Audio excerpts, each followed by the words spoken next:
Well, everyone's Matt Mrozik, and I figured since I did a video series on quarter scale He-Man 3D print, I gotta do another video series on this 3D print, just because a lot of information. I'm gonna approach this one a little differently from He-Man. Just a few things, because some issues I had working on the He-Man base. This one's a lot smaller, but this is a quarter scale Angela. Again, this is printed by Bonn Nordin. So if you're interested in getting a print, not an STL, I don't have an STL to sell, contact Bonn Nordin. So you go over all the parts. So it comes with this base. Looks like Bonn already kind of put the base together a little bit. Did some putty work. I'll have to clean this up because it's not exactly up to snuff in some areas. So I'll have to, once I prime this, I'll be able to see where I need to do some sanding and maybe some more resculpting. It has a label on the bottom, which looks really cool. Unfortunately, for some reason, the bubble wrap reacted with the label, so the bubble wrap texture is in the label. I don't know if this was like clear coated and then the bubble wrap was put on while the label was wet. Not sure exactly. It looks like it's got a clear coat on it, like it was sprayed with clear and then wrapped. So I can try to sand this out a little bit. I don't know. I'm afraid I may damage the label more. I may just leave it. I sent a photo to my clients like, hey, look, the label's kind of messed up from the bubble wrap. I mean, you don't see it in the end, but still. So we got this kind of rocky base with some skulls on it. This is a nice pick. It's a nice sculpt. I don't know who the sculptor is because there's no credit on the base on who the sculptor is. I'll go together how the pieces, how she kind of goes together, and I'll kind of tell you my game plan. So today what I'm going to do, it's Monday, the first day. I'm going to go through and do like some initial cleanup. I'm going to fill a bunch of, I may pretty much make her solid because I want to be able to pin her to the base, and I want to be able to pin the legs to the body for better support because she's pretty top heavy. So the way she goes together is this leg goes in here. So she's kind of like a, I'm not familiar with this character. She's kind of like a Valkyrie, which is really, I like Valkyries because they're kind of goddess-like. So she's tall. I'm just going to back up far enough to see how tall she is. I'll probably be in frame quite a bit trying to put her together. So right now she's kind of unstable. Let me get some blue tack actually. We'll tack her together loosely. And we'll put her together as much as possible. No switch outs, which I'm a fan of for the most part. I think I've kind of said before, when you have like 12 heads, what are you going to do with the other 11 heads that when they're not on the piece? It's like I don't really understand it, to be honest. So we're going to just kind of tack her together here real quick with some blue tack. I'm going to fill, the legs right now are hollow. I'm going to fill those with resin. I'm going to make them solid so I can pin them to the body. I'll probably fill the body halfway with resin. We'll see. Or maybe I just make it solid. Okay, so she goes together on the base like this. I had a turntable. There it is. I got a lot of good positive feedback on He-Man. He was a monster of a project. Okay, so she goes up on the base like this.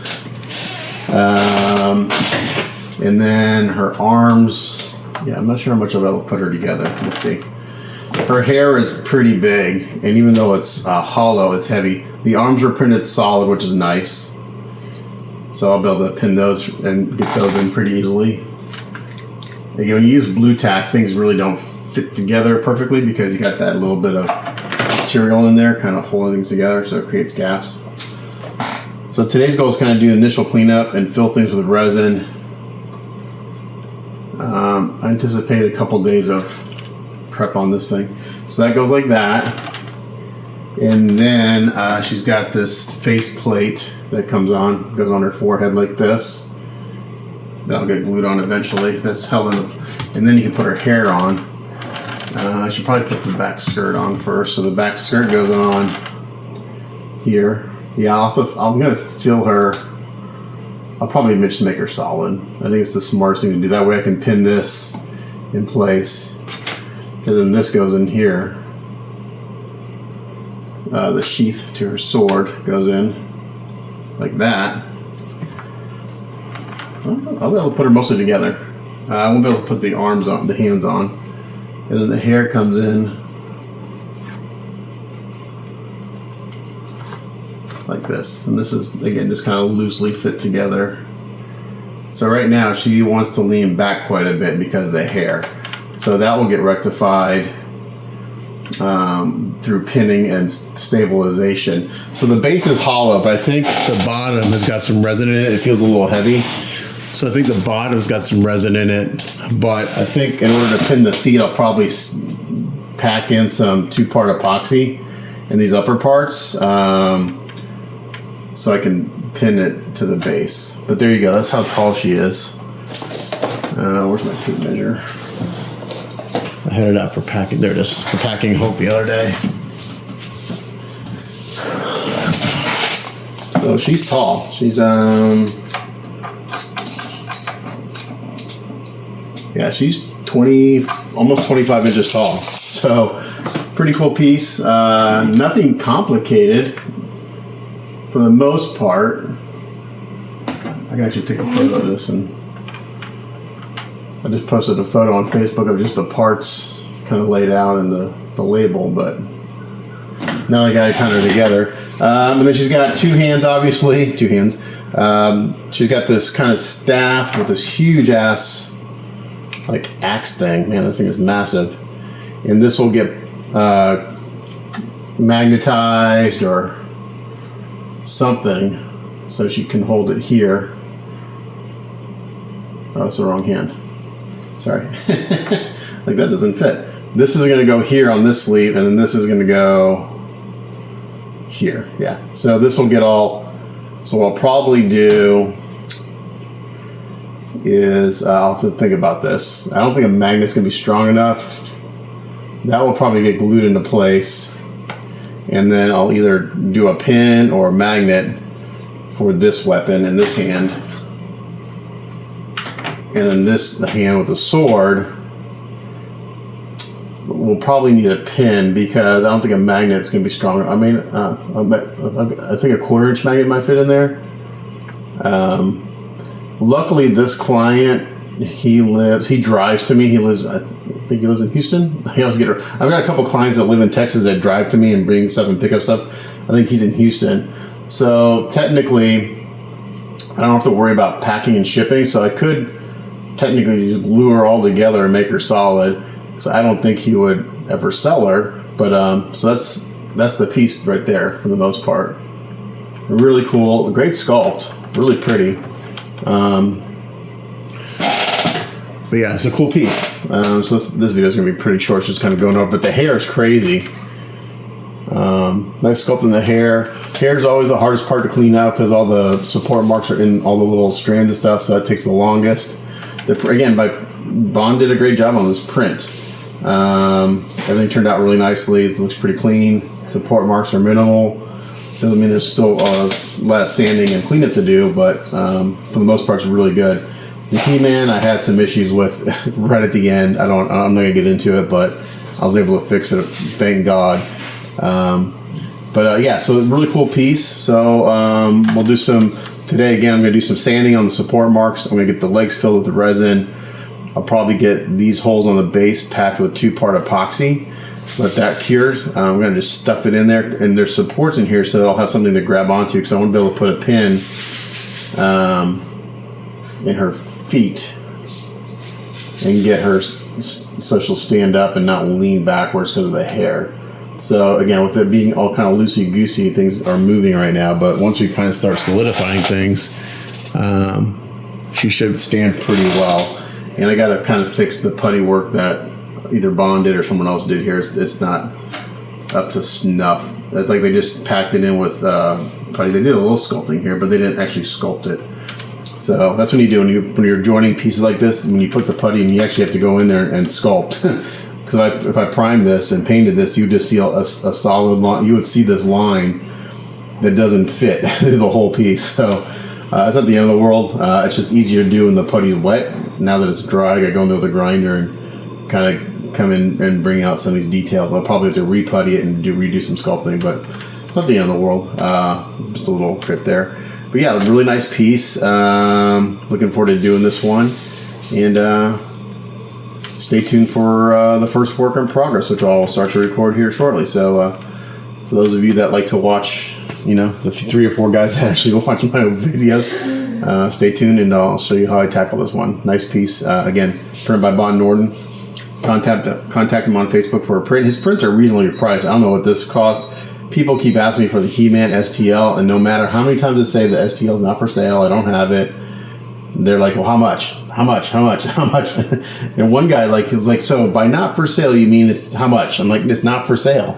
So maybe you throw Bonn, you know, a couple $1,000s to pay for this sculpt, maybe he'll sell it to you. But he's like, yeah, I pay like $300. Like, no. Then anyway, so people just don't read and comprehend when I say it's not available, not for sale. It's really frustrating. But there you go. Cool piece, and we'll get working on her this afternoon. Oh, I do see some print lines here in the stone. I'll have to take care of.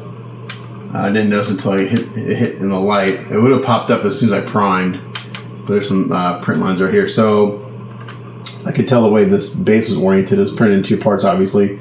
All the support marks are going to be on the inside of the seam somewhere. So just got some print lines. Looks like there's a little print failure here at the end, and it's been puttied. Again, I'll kind of take care of that a little bit. But yeah, so there you go. Angela. I'm not familiar with this character, but she's like a Valkyrie. I'm not even sure where she's from, like if she's a Marvel character or what. But it's a cool sculpt, and it should be fun to do. We've got some cool metallics going on. Again, I don't do tons of female characters. I just got done doing Judy 3 weeks ago. She was fun, so it's fun to do female characters every once in a while. It's a nice change from Superman and Wolverine and all that stuff. So there you go. I'm going to stop rambling, and we'll get to the next. We'll get to the first work in progress. Thanks for watching. Okie dokie. So Matt Mrozek, this will be the first work in progress on quarter scale Angela. Again, printed by Bonn Nordin. Someone posted on my Facebook post that this is actually through a Patreon, so I'll try to find that and post a link to that. So the first thing I'm going to do is I'm going to get these legs filled with resin. That way I can pin them to the base.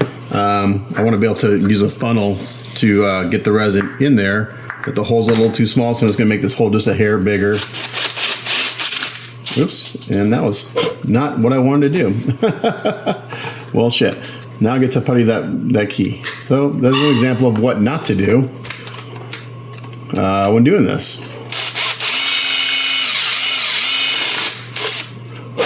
So that just shows you that sometimes resin prints can be a little brittle. But I want to get a funnel in there to be able to pour the resin in. So I'm going to just try to go a little slower on this key, see if that helps. Okay.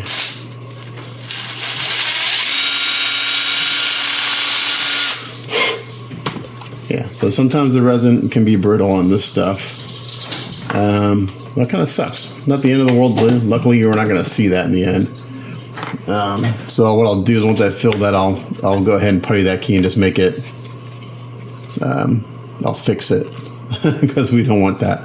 I have to look at the artwork. Looks like she's wearing pants of some sort. So once I get this fixed, there'll be a little gap to fix around that. But I want to get some tape.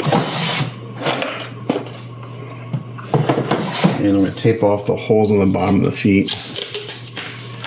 And hopefully we don't get any resin leaking out.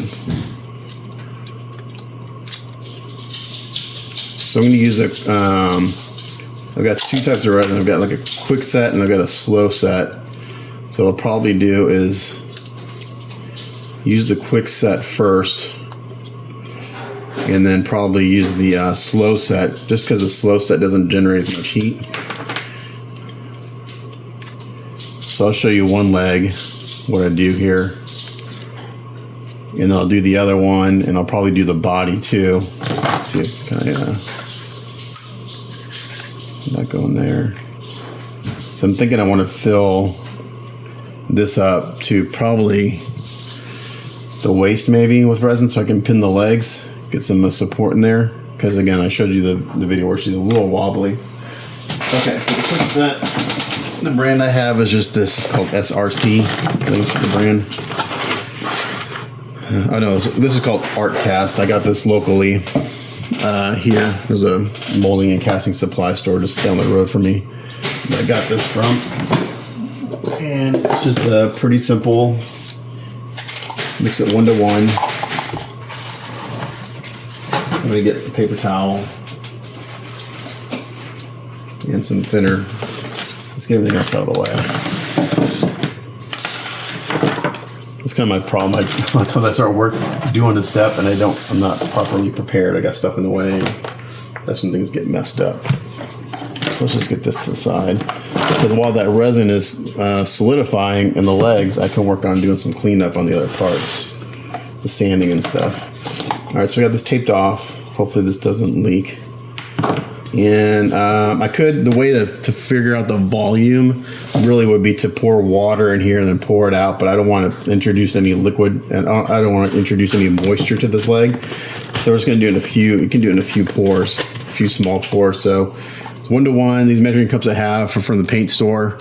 So like you would choose the mixing ratio, like I'm going to use this 1 to 1. So if I want to mix up this volume to 2, I'd fill the first part to 2 and the second part to 2. So I'm going to do that.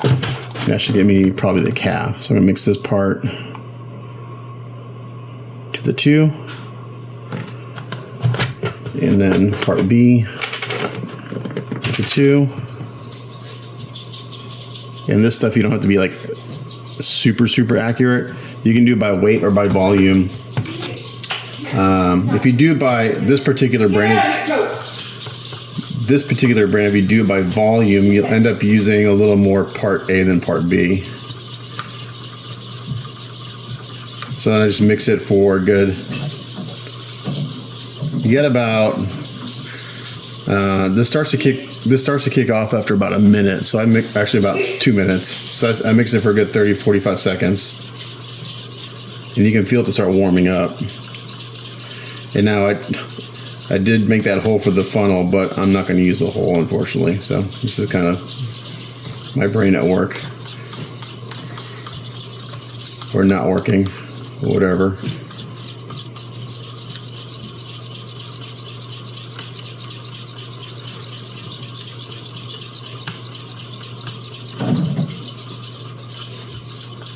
Okay.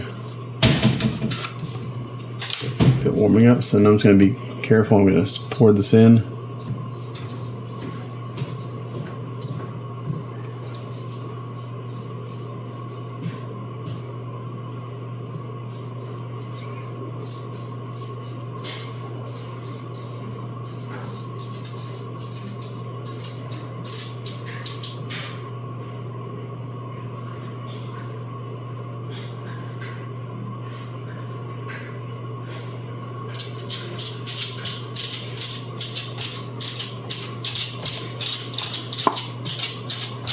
Like that. I'm going to hold this leg kind of at this angle. I want it to go down into this calf and down here.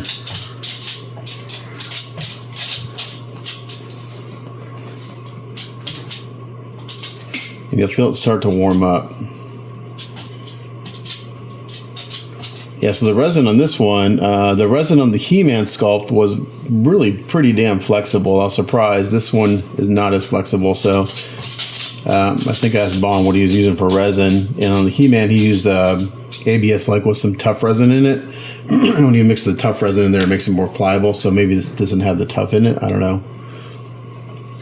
Because it probably wouldn't have cracked out if it was more flexible. Again, that's not the end of the world, but so I'm just going to hold this here, and this is going to kick off. You'll see in the cup. It'll start to turn white. So this is pour times 3 minutes and demold after 15-20 minutes. So this after about 15-20 minutes is solidified enough, but it really doesn't harden up 100% till probably I'd say, because demold time and full cure time are different.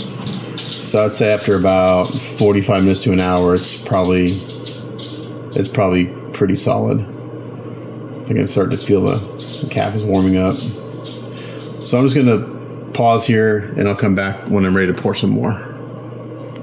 Okay, you probably can't see it. There's maybe a light in here. Let's see, right there. If you look in the hole there, you can see it's turned white. That's after about 45 seconds. Actually, after about 2 minutes after pouring it. So it's starting to solidify. I don't want to put any pressure on this because it does make the resin a little flexible. But we're just going to let this continue to cure. And it filled it up to right about here. So I'm going to mix up a little bit more. I'm going to fill it all the way up to about here. And then I'll fix this with 2-part epoxy. And I'll show you that in a little bit. Okay, so what I'm going to do now is I was able to glue on the part that cracked out. There's a big part that cracked out when I tried to drill this hole, but there's a little part that's missing.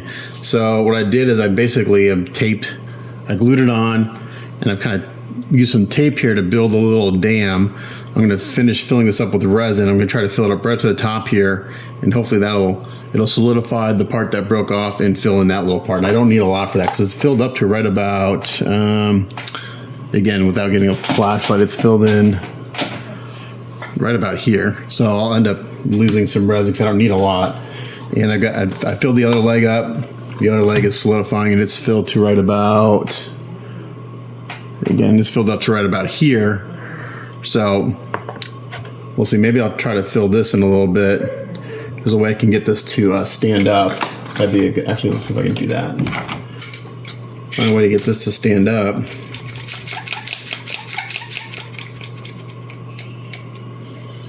If I can fill that in. Yeah, let's try that. If I can get that to stand. Well, that cures. That'd be good. So we're gonna do that there. And then this. Okay, so I'm gonna mix the 1 this time. I'm gonna fill this leg first.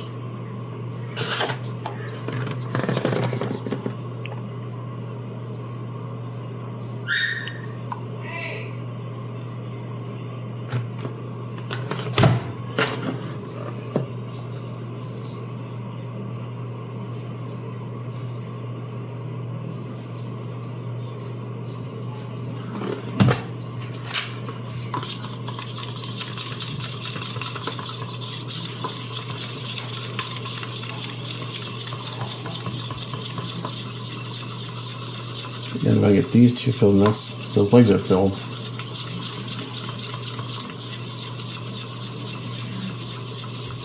So I end up just using the fast cast on this, on the legs.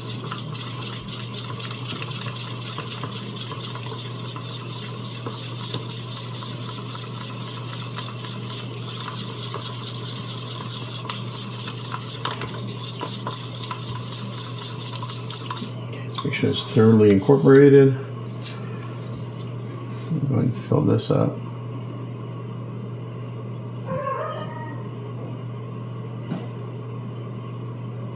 And go slow because I don't want this to overflow.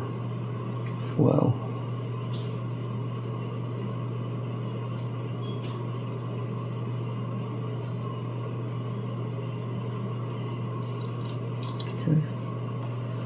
Right about there. Actually, I was going to go ahead and fill this up and hold this.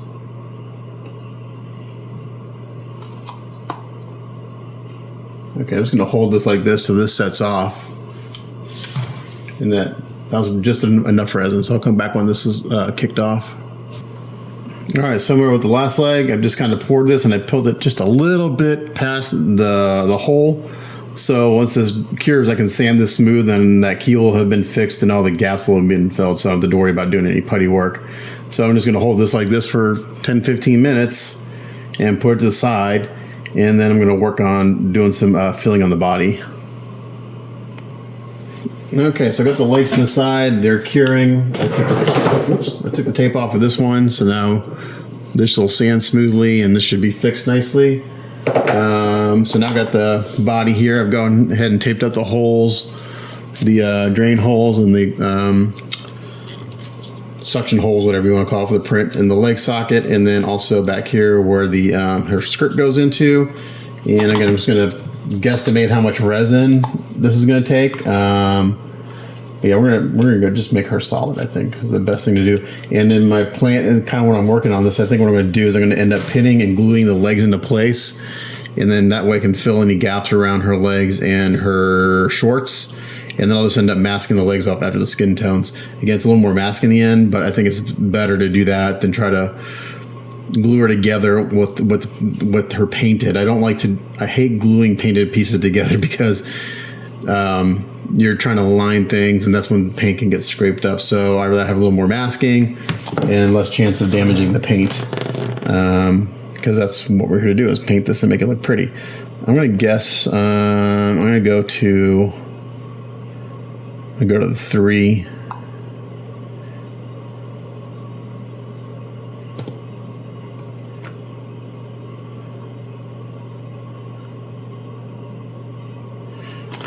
On the cup here, 3, and really should have this like on a level surface. Luckily, this particular resin isn't super critical for exact measurements. Some materials are like you have to be dead on, like they want you to use a scale and measure by grams and stuff like that. This has a little flexibility as far as your mixing accuracy. Okay, so now what I'm going to do is I didn't fill the holes in the arms. I'm going to just pour this down the head, and hopefully it goes down into the body. We'll see. It should just go straight down. If it starts to come out of the arms, I'm going to stop what I'm doing and plug the arm holes and go from there. But this should go down. I'm guessing by the amount of resin I have mixed up, this should get me filled to about the chest.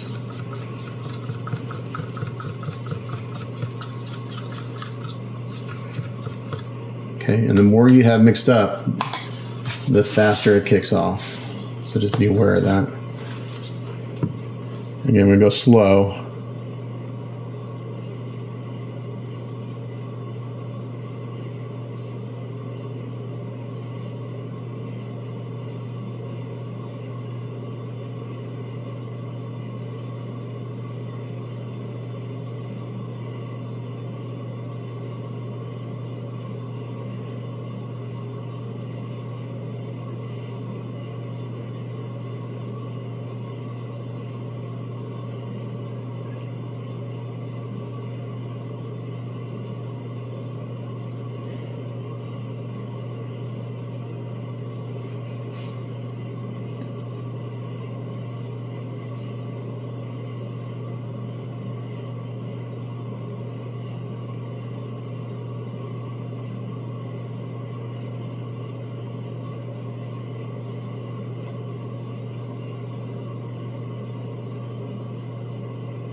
I'm just going slow because it starts to come out the arms. I need to stop. So then I'm up to her. I don't think I have enough to come up that high because it's got to fill her chest cavity and stuff.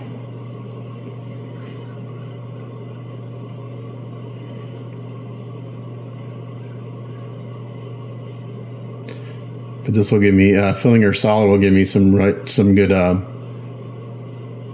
be able to pin her and make her really stable. I mean, technically, I could just glue her together with epoxy, but I'd rather. Okay, this is starting to kick off. So, yeah, it just started to kick off. You can see there's.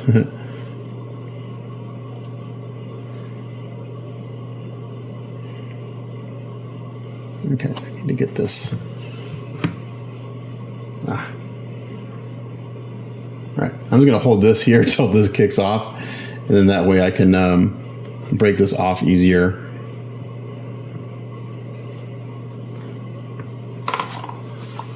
There we go. Okay, so that filled up quite a ways actually. I see some resin right there, so it started to solidify before I was able to pour that all out. I almost got to use it all, so I estimate it was pretty good. So before that cures all the way, I'm going to kind of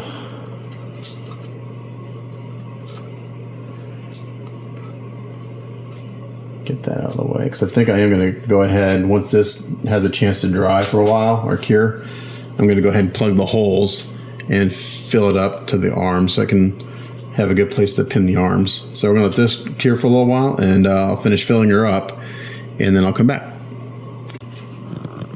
Okay, so I topped off the torso with more resin, so now this is solid. I'll stay on the top of that flat when that cures.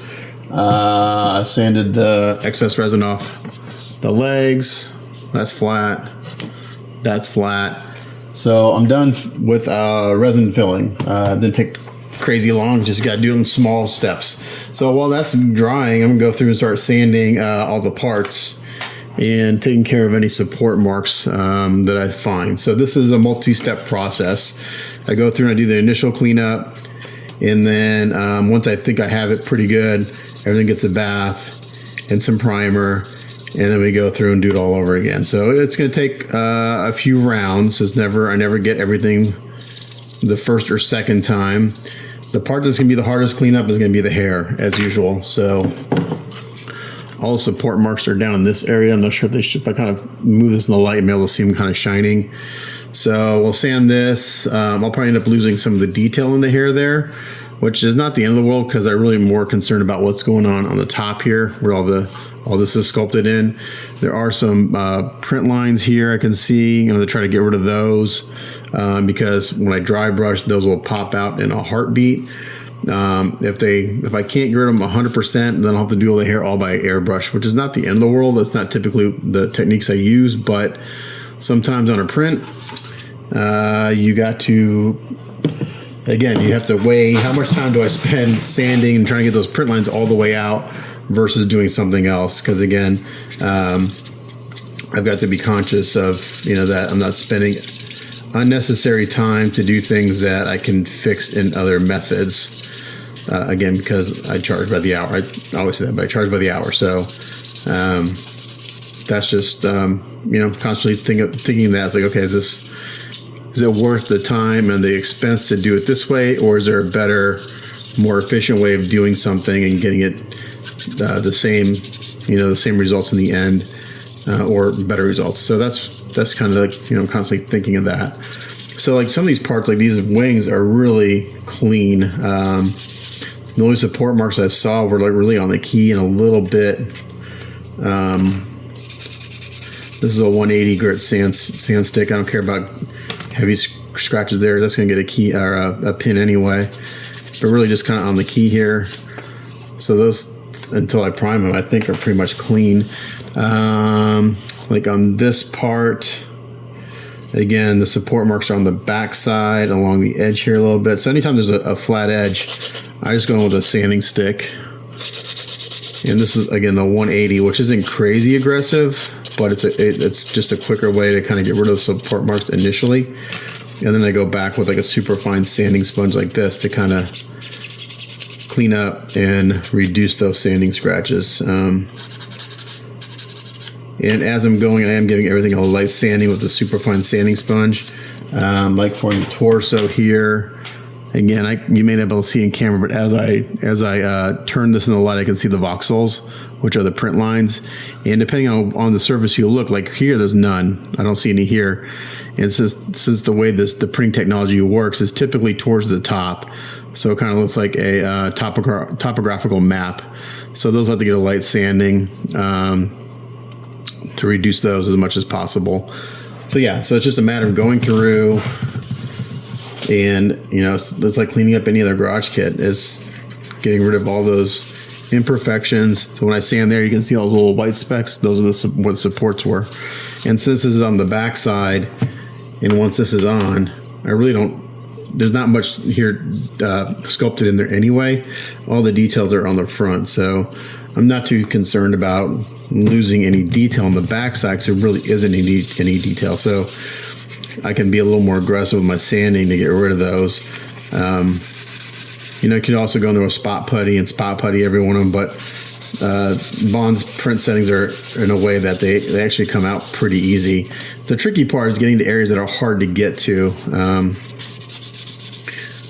like my initial sanding here on this part, I pretty much got rid of those from what I can tell. And I'm constantly kind of running my fingers over the surface because sometimes you'll feel a support that you necessarily don't see. But you can hear that noise,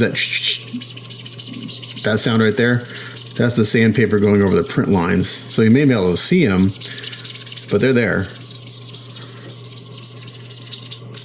So you can hear that. And again, it depends on kind of the angle of the print and what part of the surface it's on. Sometimes you don't hear that. And you'll hear it more on flat surfaces. When you have a lot of undulations and details, those print lines don't show up as much because it's all at different angles. It's flat surfaces that are more susceptible to print lines with the MSLA printing technology, where it uses the screen and a vat and the FEP sheet. If it's like an industrial laser printer, an SLA printer, they're not as susceptible. The flat surfaces are not as susceptible as much as there. So yes, I'm just giving this a light sanding. I don't see any print lines. I don't feel any, but as I sand, I can hear them. Okay, so there's some supports over here. I can just feel them. Give that a light sanding. And since this is kind of a curved surface on the fabric, and then I run my finger over it again, and here they popped up some more. You can see the white specks. So I'll hit that with the sanding stick to get it flat and get rid of them. And then I'll go back over the fine sanding sponge. So that's really the process. It's just sanding, imperfections out. So I'm going to work on that too. So I think today's goal is I want to get the legs pinned, and I'm actually going to glue the legs on, get those in. I want to get the legs on and epoxy, so the legs and the torso is one piece. And then the rest of today I'm going to spend sanding and cleaning up support marks and stuff like that. We'll see how far we get, but I'm just going to keep sanding. And when I get to something that's different or more interesting, I'll pause and I'll come back. Okay, so one thing I want to show you is when I was doing the Hulk, I made a bunch of these little sanding sticks, and I just basically glued a piece of sanding sponge to it and just labeled it so I know what it was. So it's like a super fine sanding sponge stick. We got a fine, we got an ultra fine. And so it's really good for like on her mask here. When I'm trying to get around this edge, it's pretty difficult, and I don't want to use that 180. It's a little aggressive. I can come in here and use this and just lightly sand this edge where the supports were, and it's not gonna be too aggressive on that edge. So then and sometimes you just kind of give it a swipe. It's like that. Also, when I'm doing an area like the front of this mask, now this ultra fine is a brand new sponge. So when you're using a brand new sponge or brand new sandpaper, it's pretty aggressive. Even though it's like a high grit sandpaper, it's more aggressive at the very beginning. So I just use it real lightly, but I'm gonna use an ultra fine here because there's some fine details on this mask, and I don't want to soften those. So again, I'm not really putting any pressure on it. I'm just doing a real light sanding since this is a flat surface. And since it's a new, I can get over the corner and get in there around that detail. But see, there's like this panel line here. I don't want to lose that or soften it. So I'm just doing a real light sanding with the ultra fine. This is equivalent to about 800 grit sandpaper. Super fine's about 600 grit. If you look at like I got these off of Amazon. I don't know what the brand name is. I used to use 3M, but they were getting way crazy expensive. And I just found these on Amazon. These actually work a little bit better. They last longer. They can have a longer longevity. But they're actually a little more aggressive than the 3M, so I have to be a little more careful. But like I think 3M super fine was like 600 grit. A fine was like, they give you a range like 320 to 400, and then like 400 to 600. So it's a range. It's not exact. But that's another little tip, is making these little sanding sticks and just making sure that if you're going around something that's got finer detail, use a higher grit sandpaper. So right there I see some inconsistencies there. I'm going to sand that a little more. And again, once I get everything primed, that'll really show, because everything is going to get primed and sanded again, then primed again. So that's another little trick. Okay, so like on this axe head, you can see that the print actually slipped in this area right here, which is interesting because that doesn't go all the way across, but right here, you see this line? And if you look at it straight on, as I was printing, this shifted over. So I'm going to sand as much down as I can. If I can't sand it all the way, then I'll end up having to use a little filler, little putty to smooth that out. But it's interesting that it didn't go all the way across just in that area. So that just tells me that this part probably wasn't supported enough when it was printing, which isn't the end of the world. You just got to do a little more work on it. Okie dokie, so I got quite a mess here, but everything's got a light sanding on it. Gone through and just kind of gotten the supports that I can see at the moment. So what we're going to do now is I'm going to go ahead and get these legs on. The hardest part to sand actually was this leg, because all the supports were on this calf where she's got this armor. So I went in with a pretty low grit sponge sanding stick and kind of went through and redefined each of these little plates, because they were kind of, wherever you put supports, that detail kind of gets lost. So all this, there was no separation between these plates because of the support marks. I just went through and I basically carved out new lines for those plates, and that worked out pretty well. I'll be able to see my work better when I get it in primer. But I'm at the point now where I want to kind of get her in one piece, I think, because I want to be able to fill these gaps in these legs. So what I'm going to do is I'm just going to put I got a 3/32 inch drill bit in my drill. I'm going to drill a hole in this leg.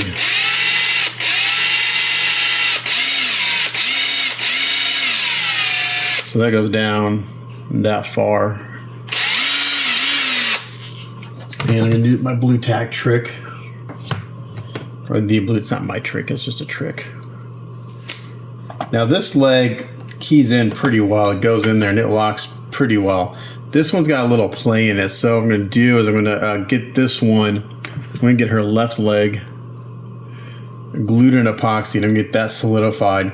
And then what I'm going to do is I'm going to put her, I'll put a pin in this, I'll put her on the base, and then glue this leg in. And that way there's, see how much it twists? This key is, it's not because the key broke, it's just there's a lot of play in it. So I don't just want to glue it in because I'm not sure if it'll go into the base. So I'm going to get this one solidified because it's got this part of the belt that kind of helps lock it into place. And it's a better fit overall on this leg, which is kind of weird because it could be because the supports are there. Who knows? Sometimes, it's just part of prints and stuff. Sometimes they just don't fit very well. So you gotta kind of deal with that. So this is one reason why I'm putting the legs on now and getting them solidified before I paint, because I don't have to deal with that after I get her painted. So I'm gonna put this in, give this a good squeeze. I'm gonna try to be more cognizant of being in frame. I was watching some of my last videos and I wasn't in frame. And you can see the little peg in there.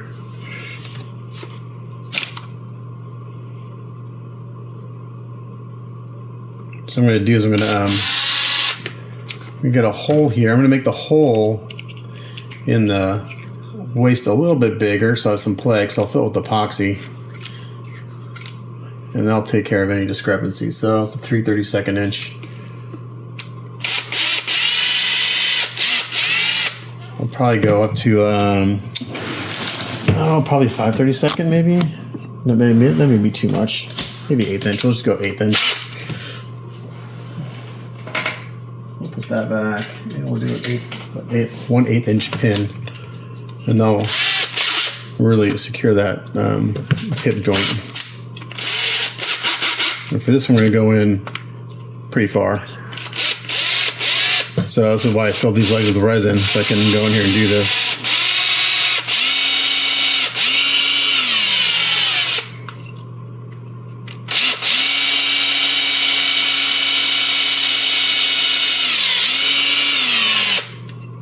If I feel resistance, I kind of back the drill out.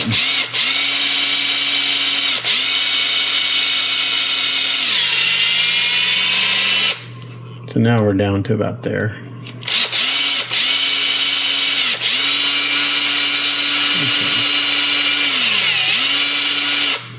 So got that. I'll start with a 1/8 inch hole.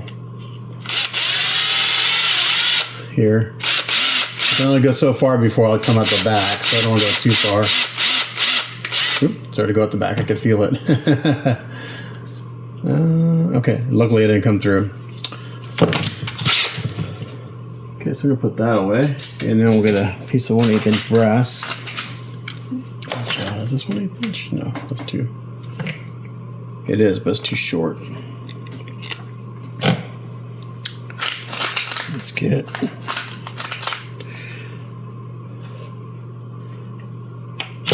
Let's get that drill bit back out.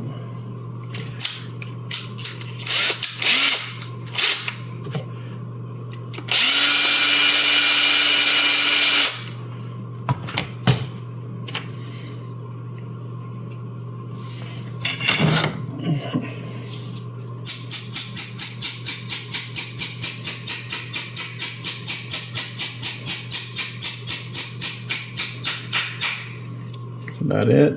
And I'm going to take, hopefully I can get that back out. So I'll be able to glue it in. Okay, now we're going to put this in. See how we fit. It's actually pretty good, but since it's such a thick brass rod, I'm going to make that hole probably 2 sizes bigger. And then I'll fill that hole with epoxy. Okay, so we're going to pull this back out. And I'm just going to scuff this pin up.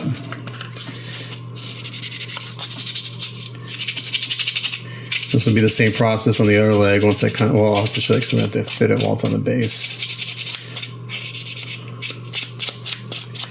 Okay, there's that. And then, let's see, I need a little brush. I need a piece of cardboard to mix on. Actually, I can just use this. Let's use a pad of paper. There's all my notes for. What is that? Oh, that was for a prototype I did last year. I should probably keep that in case I come back up to do that again. There's my notes for doing the hulks. Okay. Where's my epoxy? Oh, I gotta hang it up here because I got some new.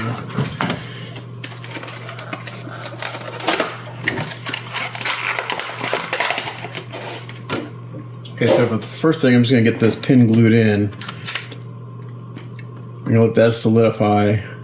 It'll only take 5-10 minutes. They don't need a lot of epoxy.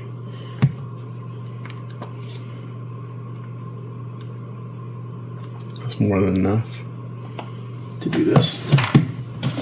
I'm using epoxy over CA because epoxy's got some CA or super glue's got too much flex in it. So.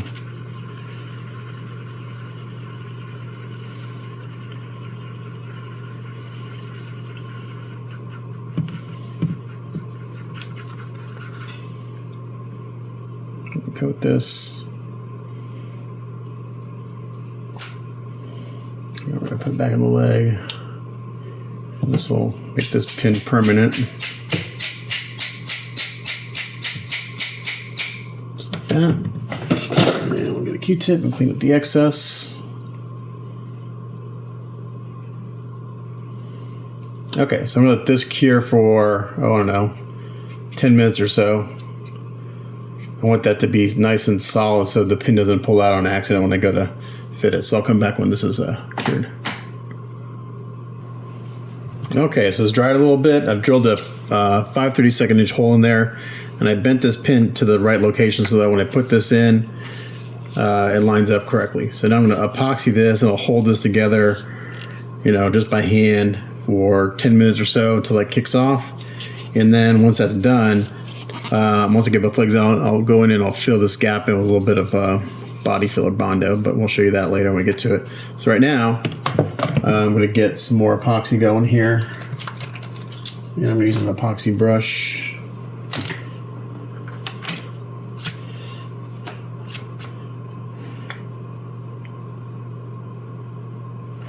I'm going to mix it enough to get enough down in that hole. And possibly get a little bit of ooze out. So I'll need to make a Q-tip with some thinner on it, just as a cleanup tool. And I'll get another stick here.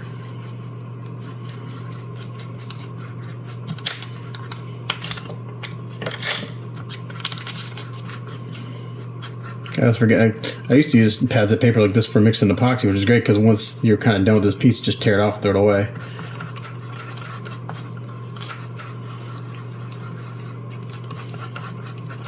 So using epoxy cups, which cost about 25 cents a piece. Just make sure you have it mixed thoroughly. And as I've said in many of my videos, the more of this you have mixed up, the faster it's going to kick off.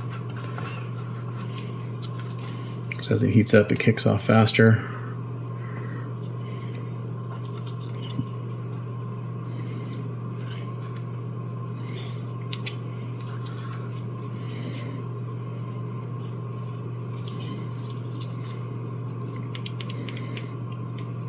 Like that. And I'm going to take my epoxy brush. Make sure we get a nice coating on this pin.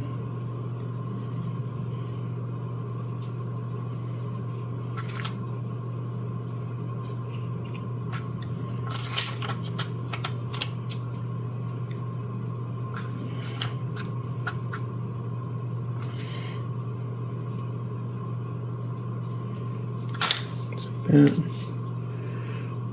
All right, let's see if we get.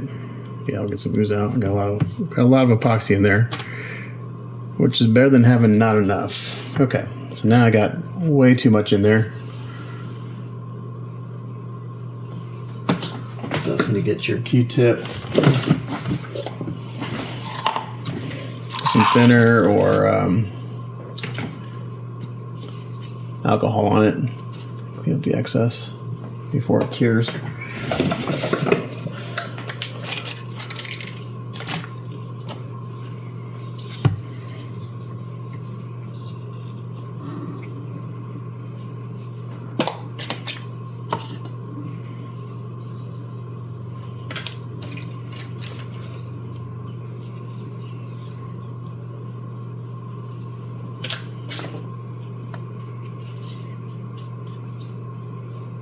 But now I've got a joint that's stronger than the surrounding resin, so if it was this to ever break, the joint wouldn't break for the resin would break before the joint broke.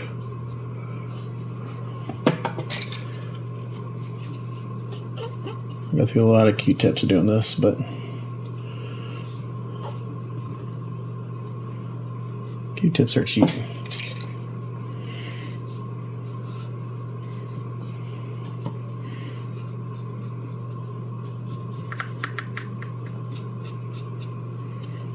Okay. All right, so I'm going to hold this till it cures and I'll come back. Okay, so this is a good example of why I want to get these legs glued on now rather than trying to do it after it's painted. So got this one all pinned and glued, solidified. I've got this foot clamped where it needs to be in the base. There's a pretty good gap here. So this is one, I haven't pinned it yet, but I'm going to do the same process I did on the other one. I'm going to put a 1/8 inch brass rod in the leg and drill a 5/32 inch hole in the hip.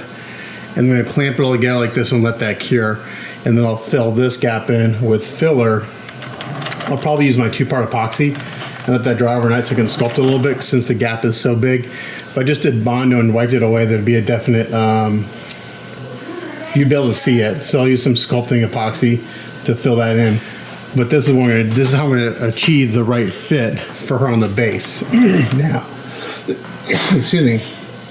Now, once the legs are solidified and in place, I will go through and rekey the base because the holes are a little big in the base and she's a little loose. So it's all in the efforts of her to get her to stand up and not lean backwards because the hair is so heavy. So this is all the steps I'm taking to try to fix that issue. I will eventually probably put a pin in. Unfortunately, I can't put a pin like up in the leg into the base, so it'll have to be in one of the toes. Probably this one because I think I can get a longer pin from the toe up into the. We'll see. I don't know. It depends on where I can put a pin. But I have to pin this in eventually to get her to stay. I think by rekeying the base, that'll help a lot. But I still wish that those keys were like another inch longer. It would be really helpful. I wouldn't have to try to pin it. But again, this is me thinking out loud and trying to fix all the issues here. But so what I'm going to do, so I'm going to get this pin, get this clamped, and let this set up, and then I'll come back.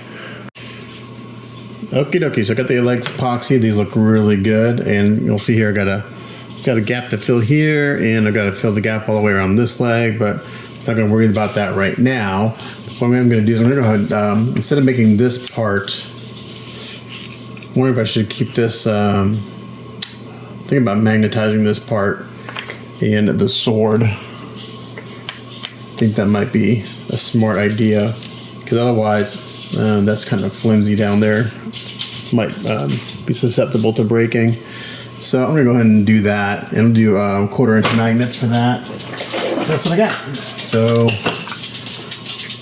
I'm going to just take, I should be able to drill straight through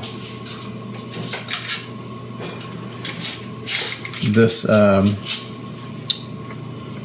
maybe not. I thought that key lined up. It does not. Okay, never mind. I thought I could drill straight through here, but the key does not line up. So we're gonna do this how we do everything else. Start off with like a 3/32 inch guide. So drill a hole here, just a little one, like that. Blue tack.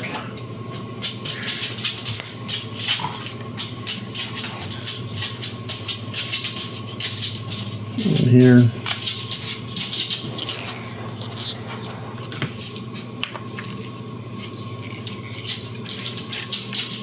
Give it a squeeze.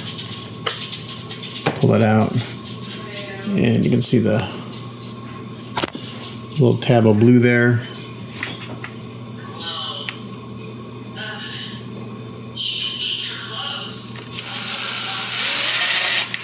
Do that.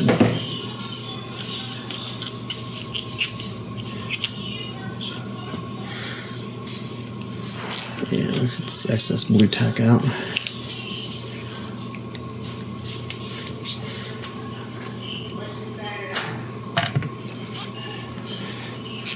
So I think once I get this magnetized and the arms pinned, I'll probably call that a day.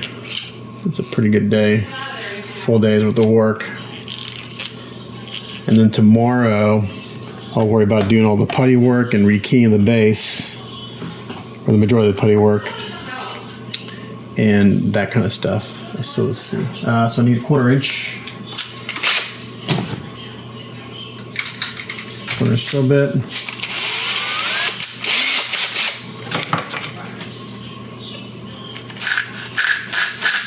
Again, gotta be kind of careful.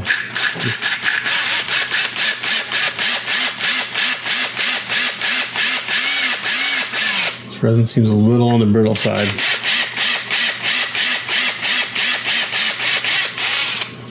There. Luckily here, I'm going to drill into the resin I poured earlier. Get this softer.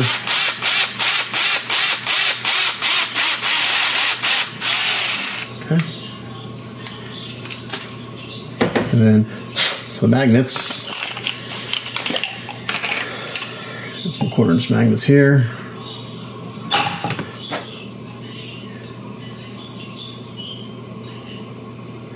So what I like to do is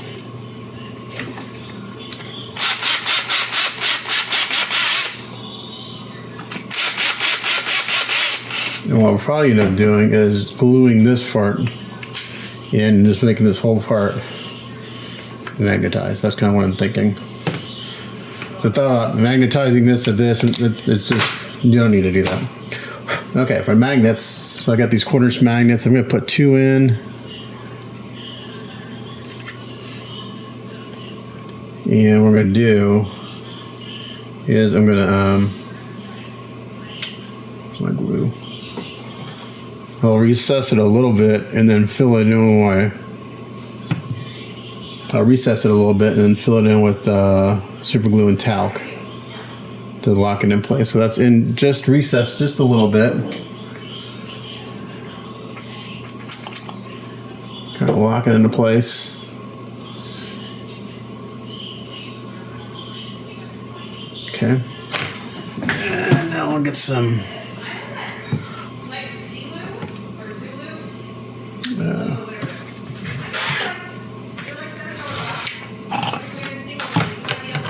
me dry this off. I don't want that kicker on there.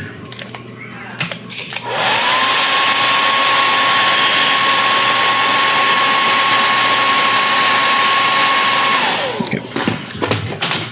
And then we'll take some baby powder.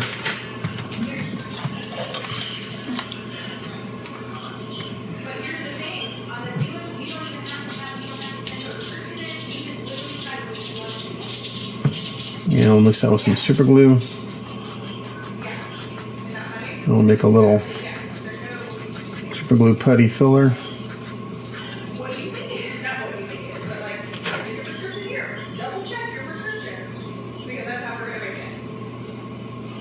And just fill that in.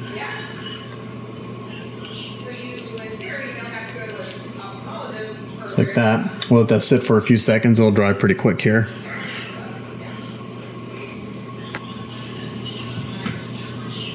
Sorry, I'm zoomed out quite a bit because I've been working kind of wide with everything else. Again, the more baby powder you mix in, the quicker it sets off. And it feels like that's... Okay, doesn't get kicked off.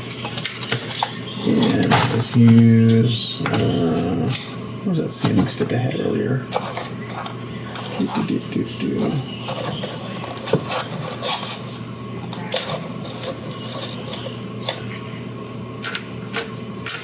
This one.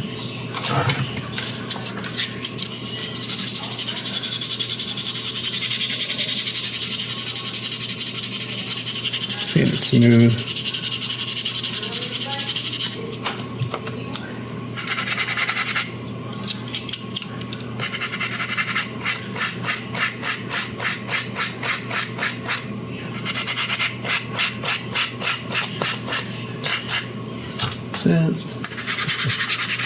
You know, that's a pretty heavy grit. That was 80 grit, so it took it down real quick.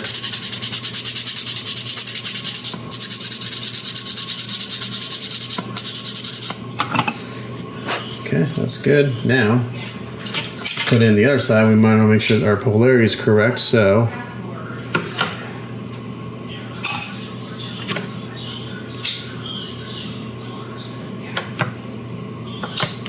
I'm going to put a dot on the side that attracts. That, I use a stack, so I have a stack here of, I don't know, 5 or 6.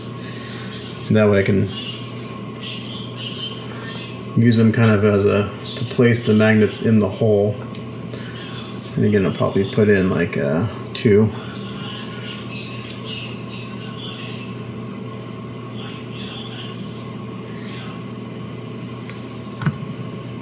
That's too much glue.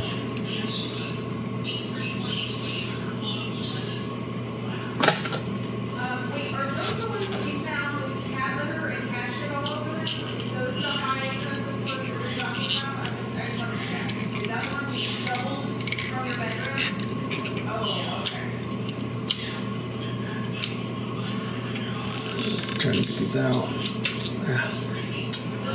I need pliers. There.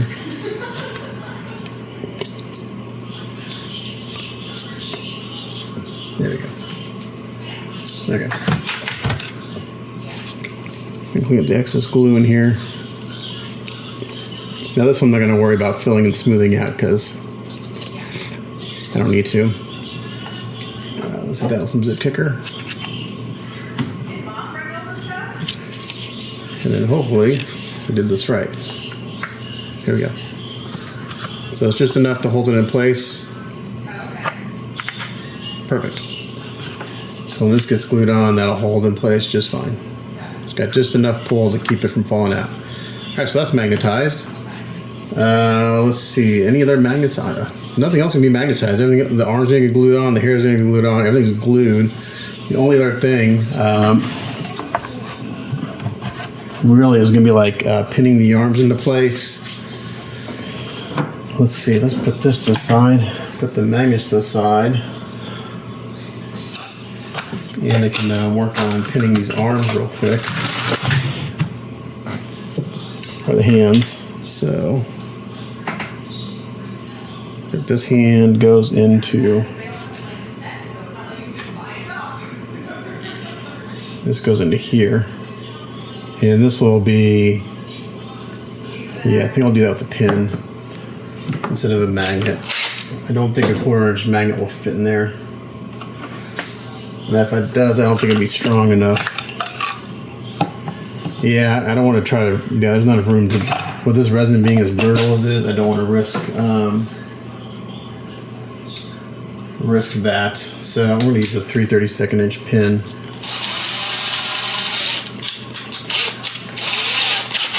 That this can be removed relatively easily.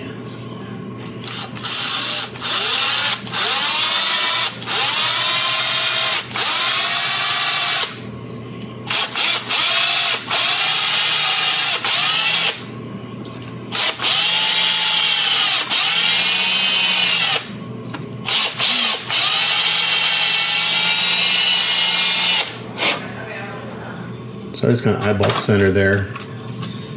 I'm going to do the same thing here. Just going to eyeball center. There's a little play in these keys, so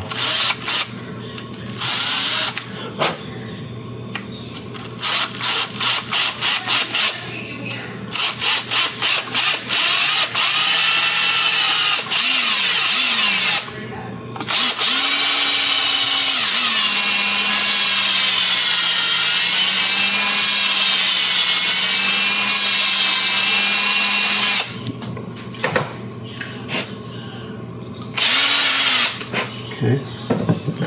So we got those holes drilled. 3/32 inch brass.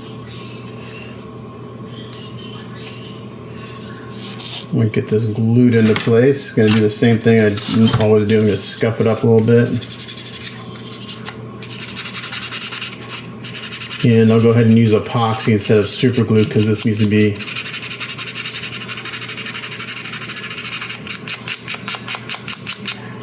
this needs to stand up to being able to be taken in and out. So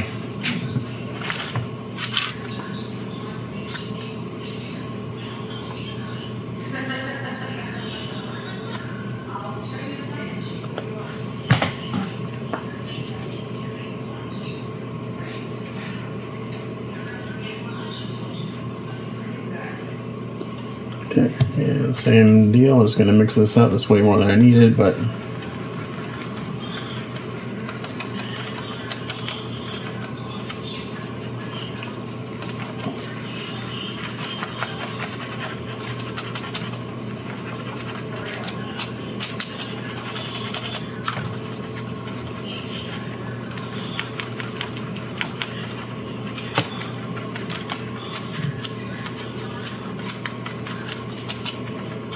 okay.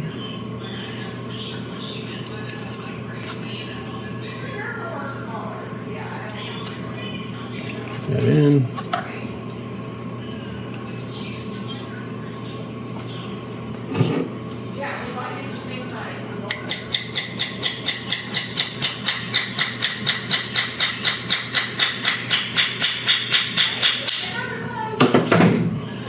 All right, I'm gonna let this cure.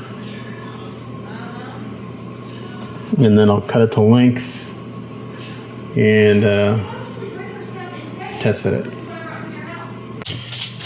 Alrighty, Tuesday morning, continuing on with Angela. So yesterday, the last thing I did before I wrapped up for the day is I went ahead and rekeyed the pegs for her feet. Now they're a little tight. When I took out her feet, some of the putty got messed up. So I'm just gonna go in here. I need to actually get take off the Vaseline first.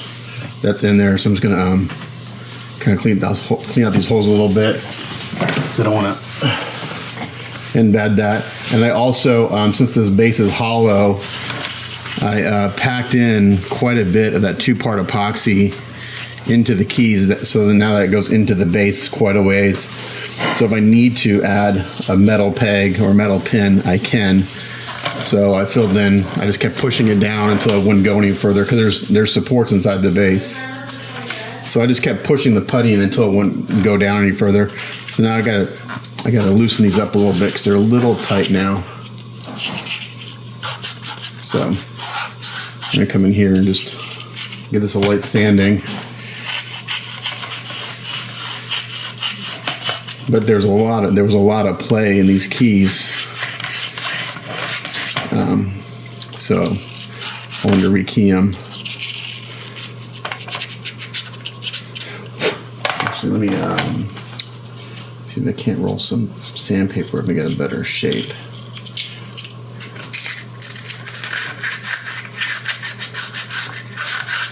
So I just need to smooth these out a little bit to get rid of some of the discrepancies in the putty work.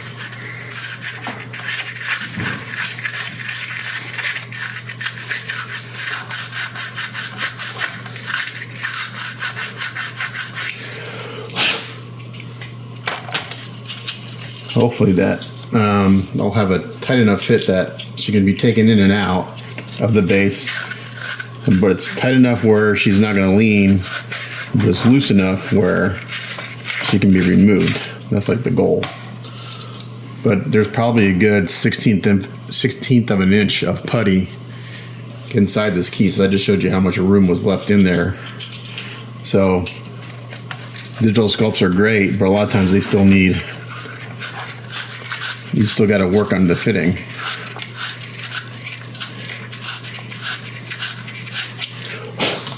So that was a very light sanding. Let's see if she'll go down. I tried to fit her on this morning and I couldn't get her to go down.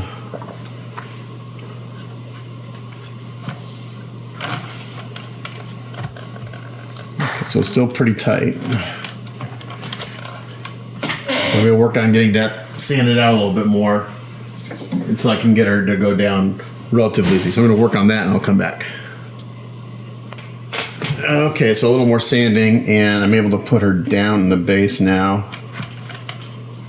And I'm going to do this a few times. There we go. I may have to sand this one just a little bit more, but now I think she's going to be steady. Let's put the hair on and see if she wants to lean back at all, because that's why I'm doing all this rekeying, because the hair, even with her being solid, I thought partially by making her solid I get enough weight kind of pulling forward. Okay.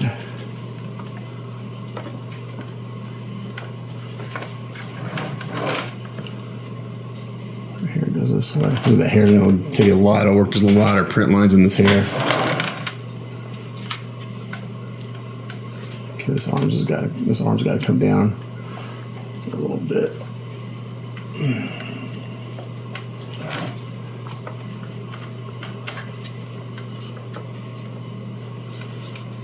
I'll work on the fit on this arm. The hair's not wanting to go down. I gotta bend that peg a little bit, I think. I'm gonna bend this pin just a hair. Arm's kicking out a little bit, which is making the hair not wanting to go down all the way. So I'm gonna bend this pin a little bit.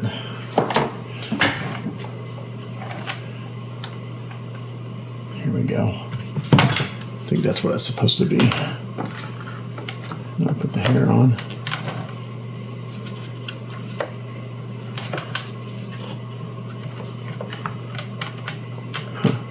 Well, the hair's not going down all the way it should be.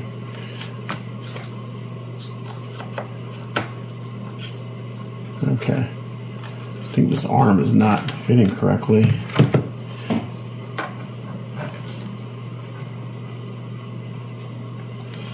Let's see.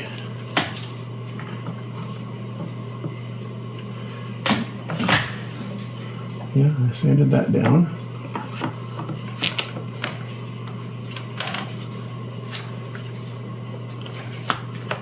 I'm going to take this hand out so I don't mess it up. Well, if that's not wanting to go down, I'm going to have to resculpt this hair a little bit. It's not wanting to, so there's a cutout in the hair here for her arm. And it's not wanting to go down. For some reason. Anyway, it goes down on this side, no problem. But she's not leaning now, so I think the rekeying the base has taken care of that. I don't think I'll need any metal pins, but if I need to put one in later, I can. Okay, so today's goal is I need to clean up the base, all the support marks. I need to work on the hair. I need to putty these gaps in the legs. So that's it. I'm not going to do a whole lot of filming today because it's just the sanding and stuff like that. I'll show you how to do the gap here. It's not too hard. It's a little, I am going to try to use Bondo since I got a lot of epoxy here to back it, and I'll just wipe it, and hopefully that'll be pretty easy fix on those gaps. But now I'm kind of concerned what his hair. How does I take this arm off? Or maybe this arm isn't fitting correctly. It's preventing it. No, that's down all the way. I was wondering why this isn't going down now. I thought it was fitting correctly originally. Maybe not.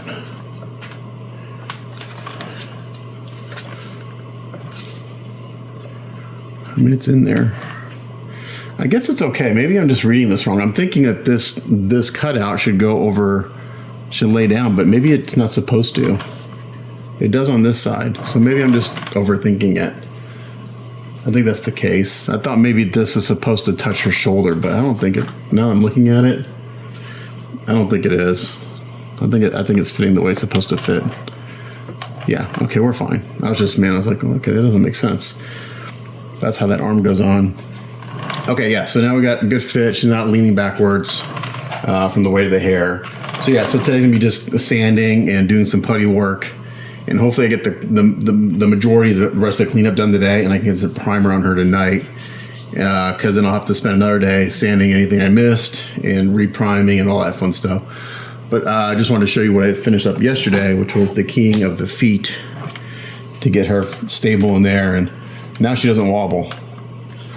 If anything, I'll put a pin in, maybe. I can get the longest pin in this foot. I can go up this key up into her ankle a little bit and then down. Here, I'd only put a very short pin in there because it hit the top of her foot. Okay, so let's put this to the side. I can show you how to fill these gaps in the legs real quick, because I'll need a drywall. While that's drying, I can work on cleaning up the supports on the base and stuff. Let's take the arms off. Oh, and I also, I'll have to sand this down, but I had a little, I drilled through this key when I was putting this leg in. So I put a little putty in there. And I haven't seen to see if this fits on there yet. It should. All right, there's a little interference. So I'll have to sand that down. It's not the end of the world. So let's go in there. I'll probably just go in there with the Dremel and just kind of sand that putty down real quick. But yeah, I didn't want to have a hole.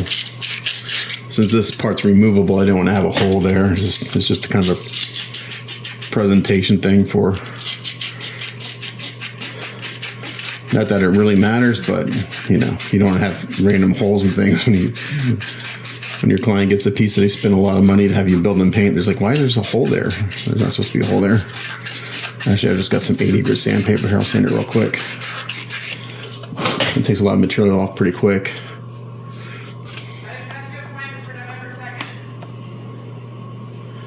And that goes there. Okay, so I sand that putty. I think I am going to go, eventually, I am probably going to do a kind of a rekeying of this spot too, because I've got some gaps under here I don't like. So it's just, again, it's a matter of going in and fixing all this stuff to get the fit that I want. So yeah, digital files are great, but you still gotta go in and do all this stuff. At least I get it to fit the way I want. You know, I could just leave it there and say, oh, that's how it fits, but to me that's unacceptable to have that big gap right there. So I'll use some body filler, I'll squish it, and I'll get a better fit of that area, and particularly up here and on the sides of this belt, because I don't like this gap here. So I got this magnet in here, and it's just enough to hold it into place. But I feel like the fit could be better. So I'm going to work on that too. Sorry, my mind's kind of going in so many different directions right now. I'm going to sand this key a little bit.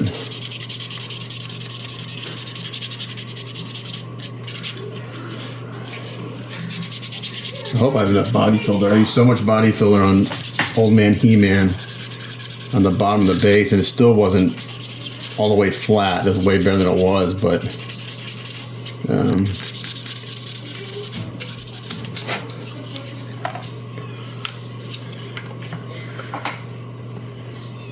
yeah, I'll do some filler here to get that to close up some of that gap. I feel like it should go down further, but it doesn't.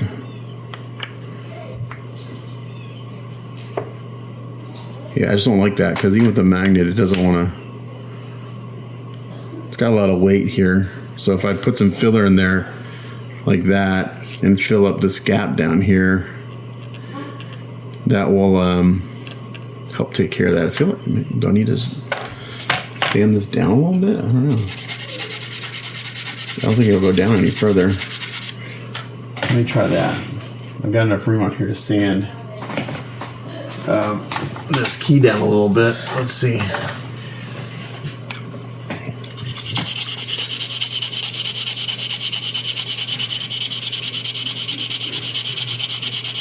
feel like this is maybe a hair too long. So it's a good thing I recessed that magnet, because now I can sand this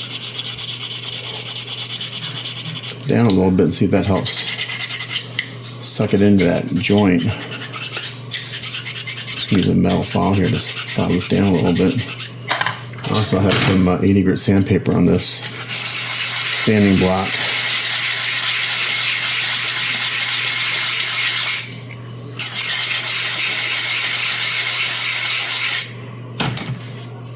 Let's see if that helped.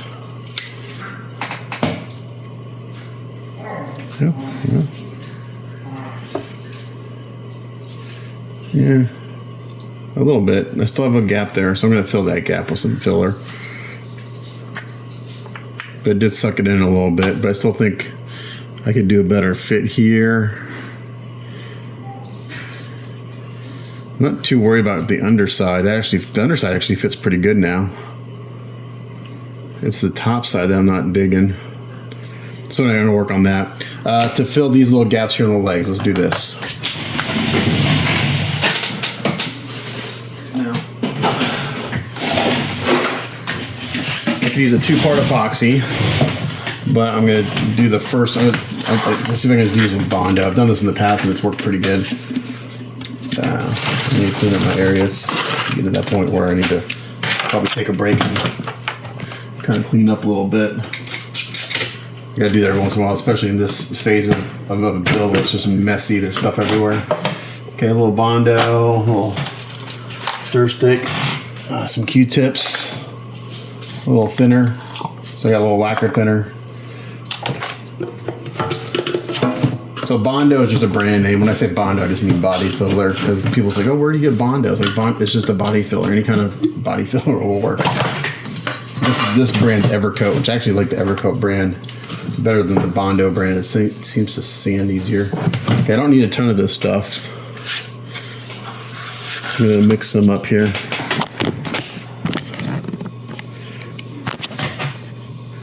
Okay, and I don't want to put a ton of hardener in this. I don't want this to kick off too soon. So with this little bit mixed, I'm just gonna do one leg at a time. I'm gonna kind of put my hardener to the side here so I can kind of grab as much as I think. If I put that much in there right away, it'll kick off way too fast. I won't be able to do my cleanup. So I'm gonna grab just a little bit. And that's gonna be plenty for this little amount here. Now it'll take a little longer to harden, but it gives me time to put it on and wipe off the excess.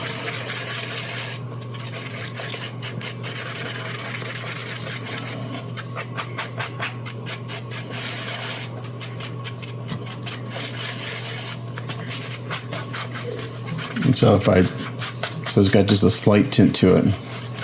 Okay, now that's mixed up. I'm just gonna take a toothpick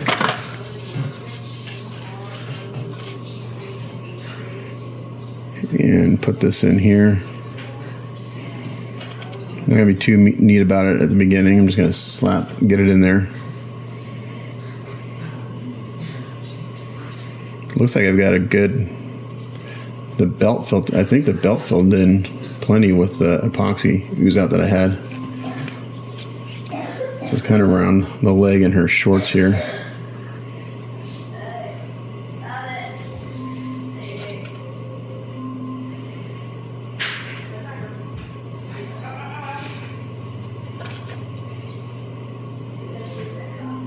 Okay. I'm just gonna work that area a little bit at a time because I don't want it. I need to be able to wipe this off before it cures.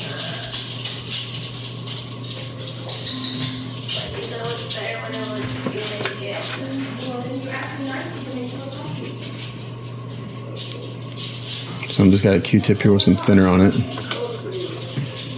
And if I do this right, I really shouldn't have to do any sanding. We'll see. Maybe a little bit.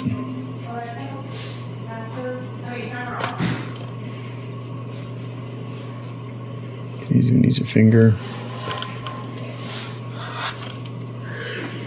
I'll go through a lot of Q-tips.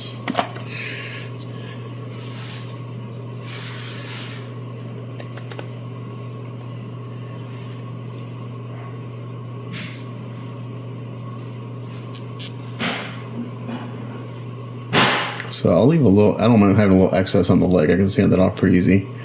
What I don't want to do is put it on and then wipe it out of the joint too much.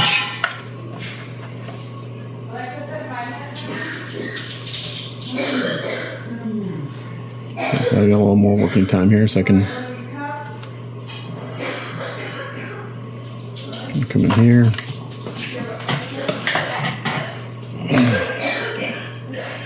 This one is hacking up a lung.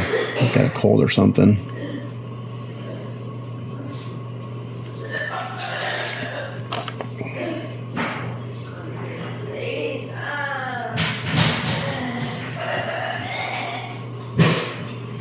Okay, so it's just like that. I'm gonna put it on and kind of wipe up the excess. I've got a little bit on the leg, I don't care, I'll sand that. But that's the idea. That'll just help close up that gap. It'll look much better after paint.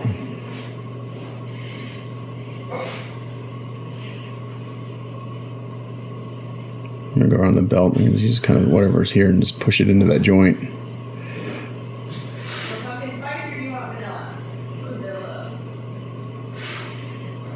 Okay, that should do pretty good there. Now, this is still workable. I can do the other leg. Yeah.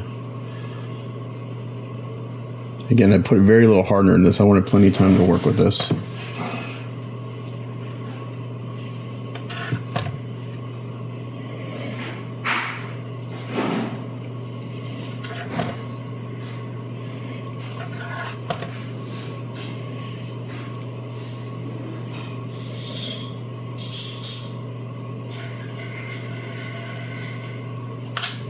Dip my finger in some thinner.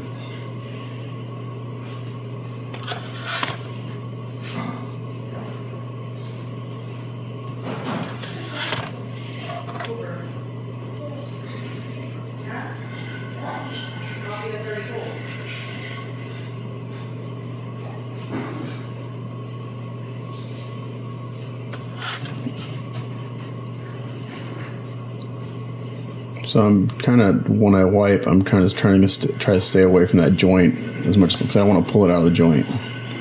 But I want to be able to see a definition between her leg and the shorts.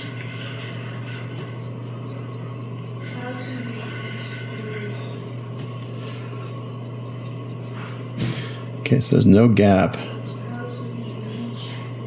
up in that area, so we're good there.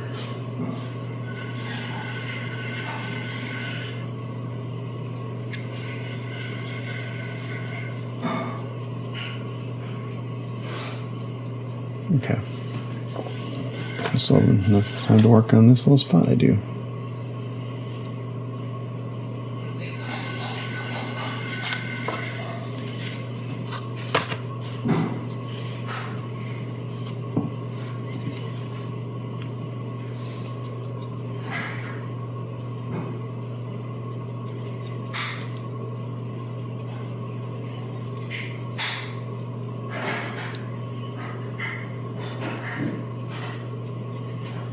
Okay, I think that's going to do it. Once this dries, it's a little messy right now. I'll go in with a fine sanding sponge and see if I can sand that smooth and see how it turns out. Primer will let me know if I got to do it again.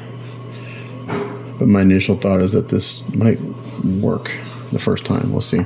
Sometimes I got to do it twice.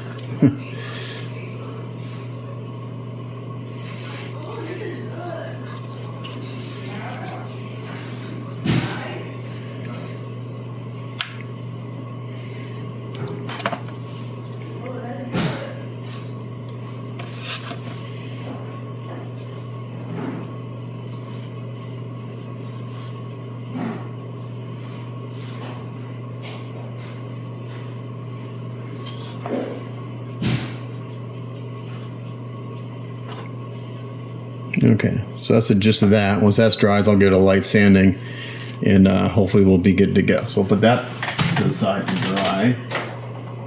Actually, what I can do is I can go ahead and do this key. I can work on this area. So again, we're gonna get the Vaseline,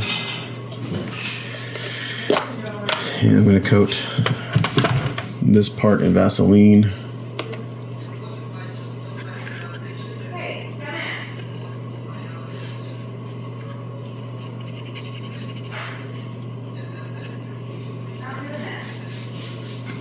Like so.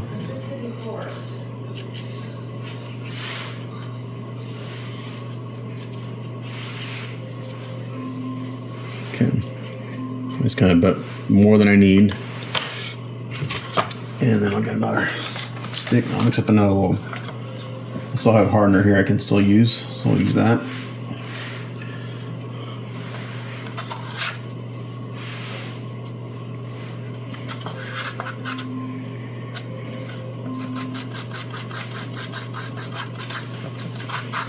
Put a little bit more in this.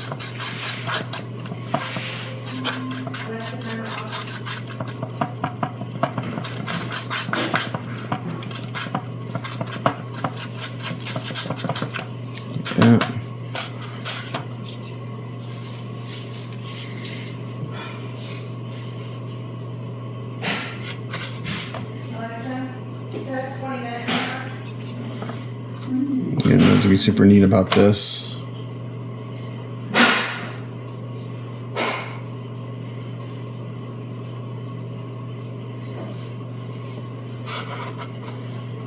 we need to do the most filling is kind of the top here.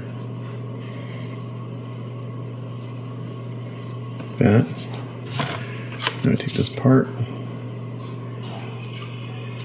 put it in, and give it a good squeeze. I'm going to hold this where I want it. I'm also going to do some cleanup on it while it's still gooey.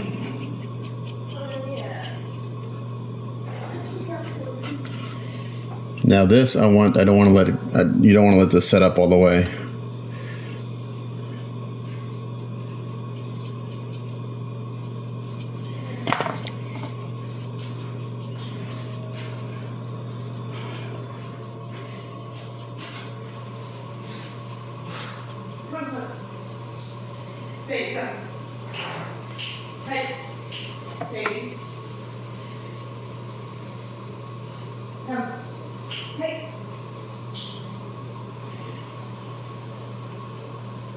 Okay, so we're just gonna close up this gap a little bit. There'll still be a little bit of a gap because the part's removable, but it was a little too much for my taste.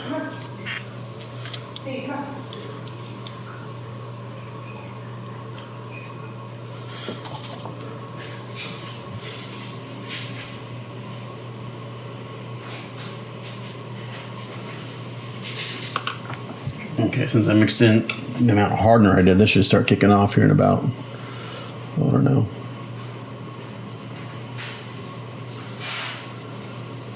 pretty quick.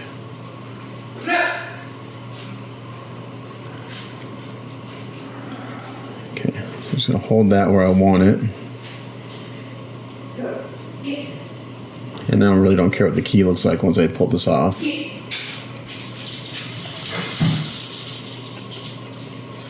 So I just use the putty that's on my mixing palette, whatever you want to call it, mixing board, as a guide. Once it starts to get spongy, where it feels like it's about 60–70% cured, then I take the parts apart, and we should be good to go. So I'm gonna hold this in place, and once it's cured, I'll take it apart. We'll come back and look at it.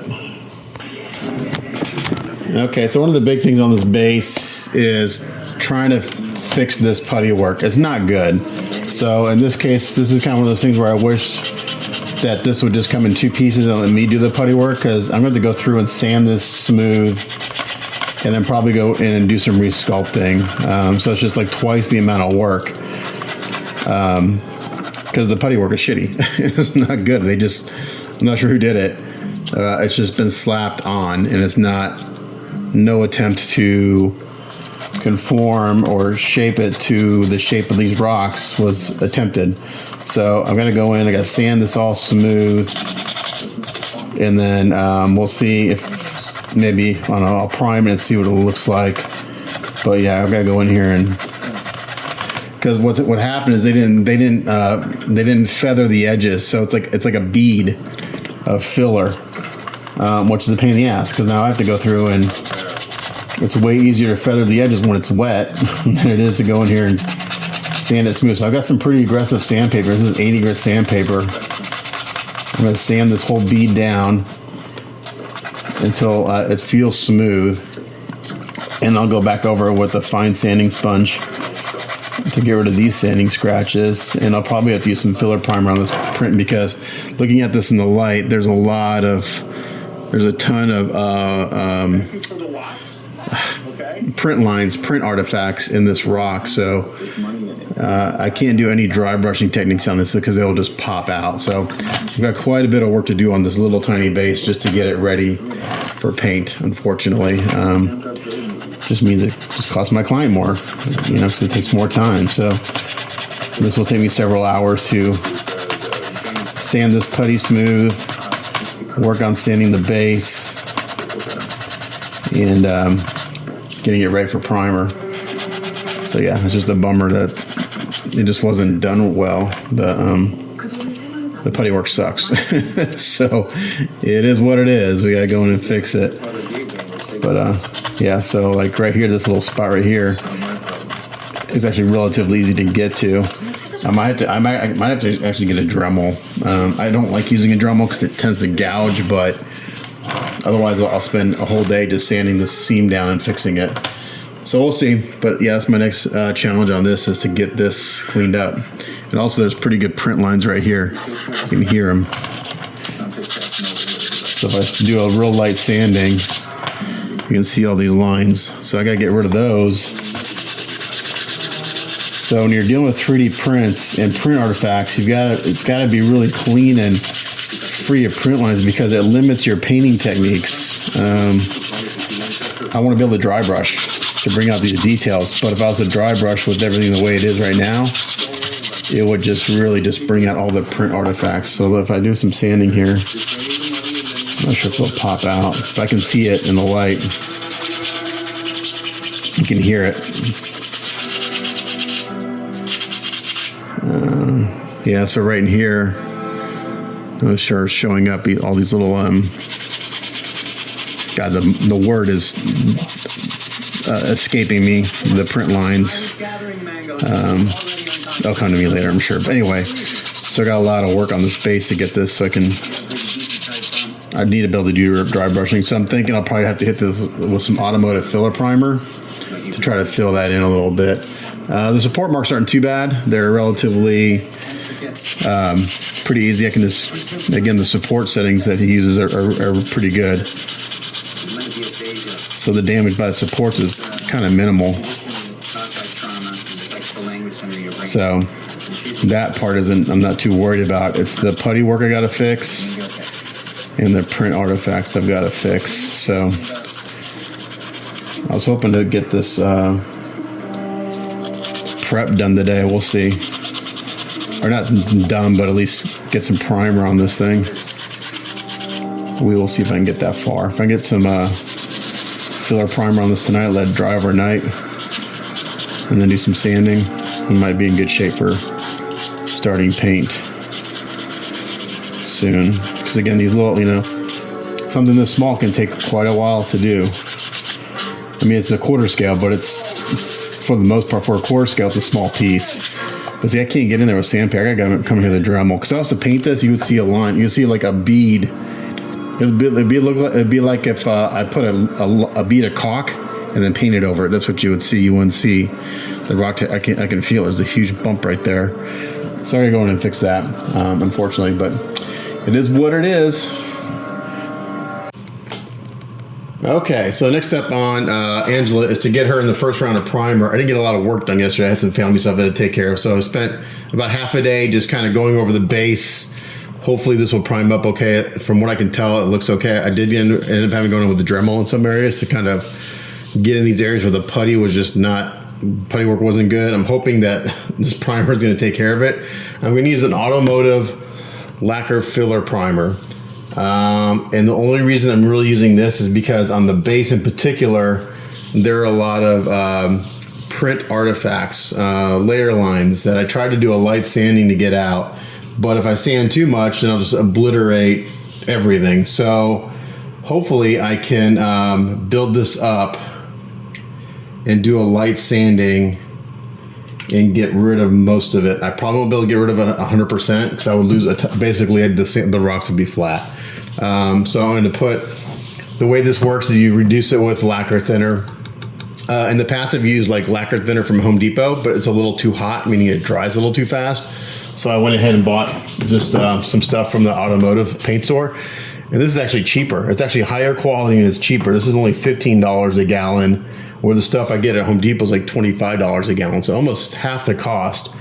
And actually I can buy this in a 5-gallon jug for $50. So I'm gonna go back and do that because that's $10 a gallon for lacquer thinner. It's crazy. And it's really good quality stuff. It's like automotive quality lacquer thinner. So you can still use it for cleaning your tools and stuff, but you can thin lacquer based products with it easier.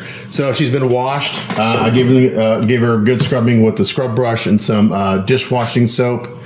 And now we're gonna go and throw a couple coats of lacquer primer on her. So you can see here I drilled a hole in the head. I got a hook so I can hang the body up. Everything else has been put on pegs. So this is the step where this will tell me additional work that is needed as far as sanding, cleanup, and stuff like that. So the way this works, I'm not going to videotape it because this is just a messy. So this is a thinning ratio of 1 part primer to 1 1/4 part lacquer thinner. I am going to over thin it a little bit because I'm going to try to use my Iwata HPTH airbrush, which has a smaller nozzle. Otherwise I have to use my touch-up gun, which I can do, but that puts on a lot of material. And I kind of don't want to do that. So I'm going to probably mix it 1 to 1.5 and see how it sprays. And you put down a coat, you let that dry for about 15 minutes and do a second coat, let that dry for 15 minutes and put down a third coat. And that builds it up. The great thing about this stuff is that you can start sanding it after about 30 minutes air dry. So it's great because you can work fast as far as being able to prime and sand. So hopefully today's Wednesday, hopefully I can get this primed, checked over, sanded, and then get another coat of primer on it tonight so I can start painting tomorrow, because I'm almost a day behind because I'm having to do some family stuff. I knew she would take at least 2 days of prep work, possibly 3. That's just the way it is with 3D prints. But looking at the base and having to do some other stuff like rekeying, and it just took a little bit longer than anticipated. So these things are time consuming. I do have one spot I got to fix on the bottom of the foot here. I got to fill that in with some Bond. I'll do that here before I do any priming. I forgot about that. I don't think I'm going to need a pin in the base for her foot. I think she's stable enough, especially when I get some primer, she'll fit tighter. So I'm going to fill that spot, get it sanded, and get the primer on. And when I come back, we'll show you what that looks like after I do 3 coats of primer.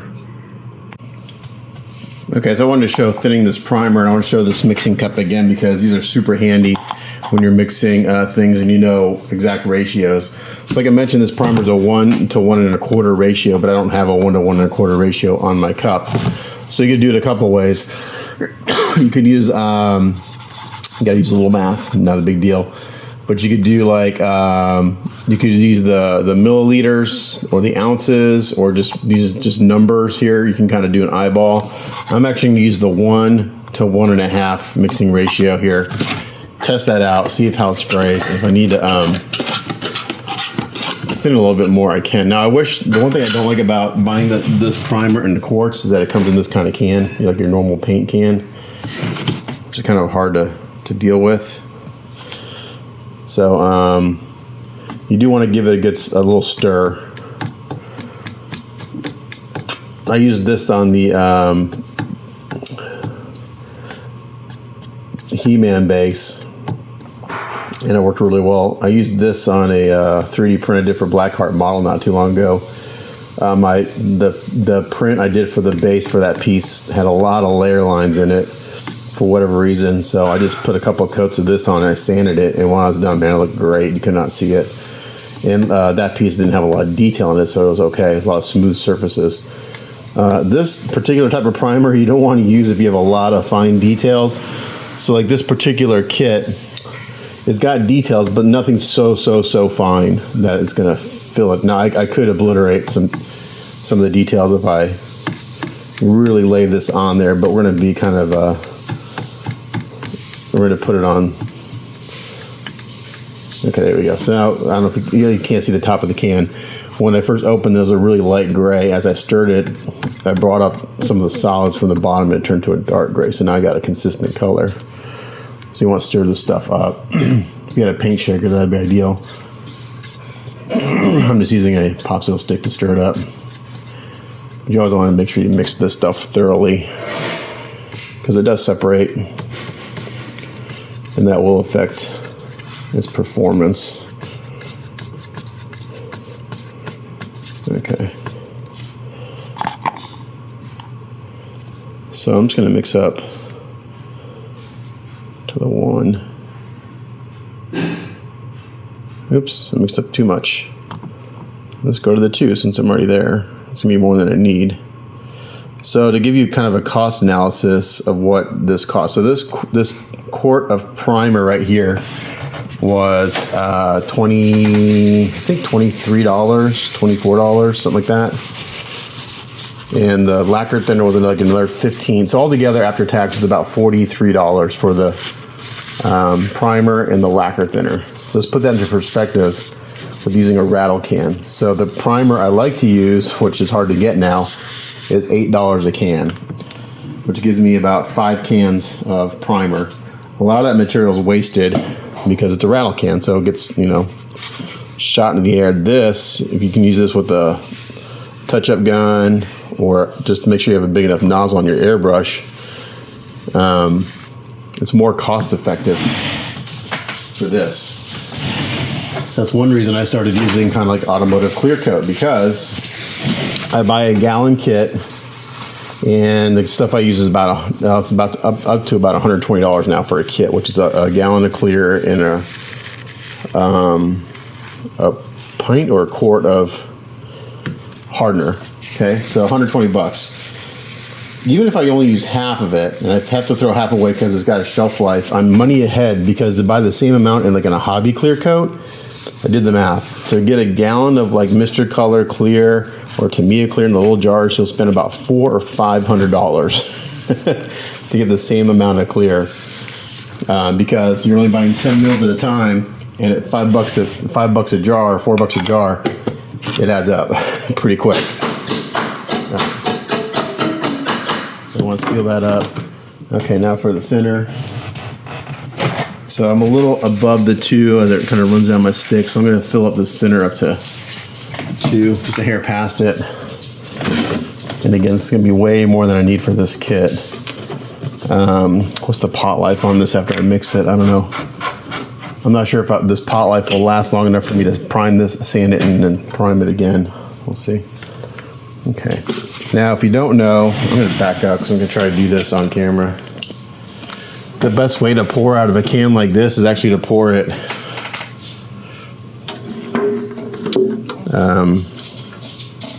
from this direction. Okay, I'm going to lift this up because I can't do it. Okay, hold on. 2.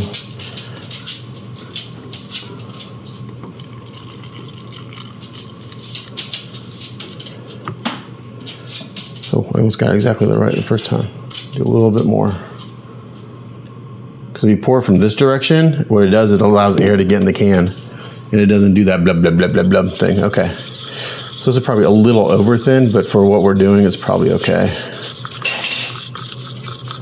I need to add a little more primer.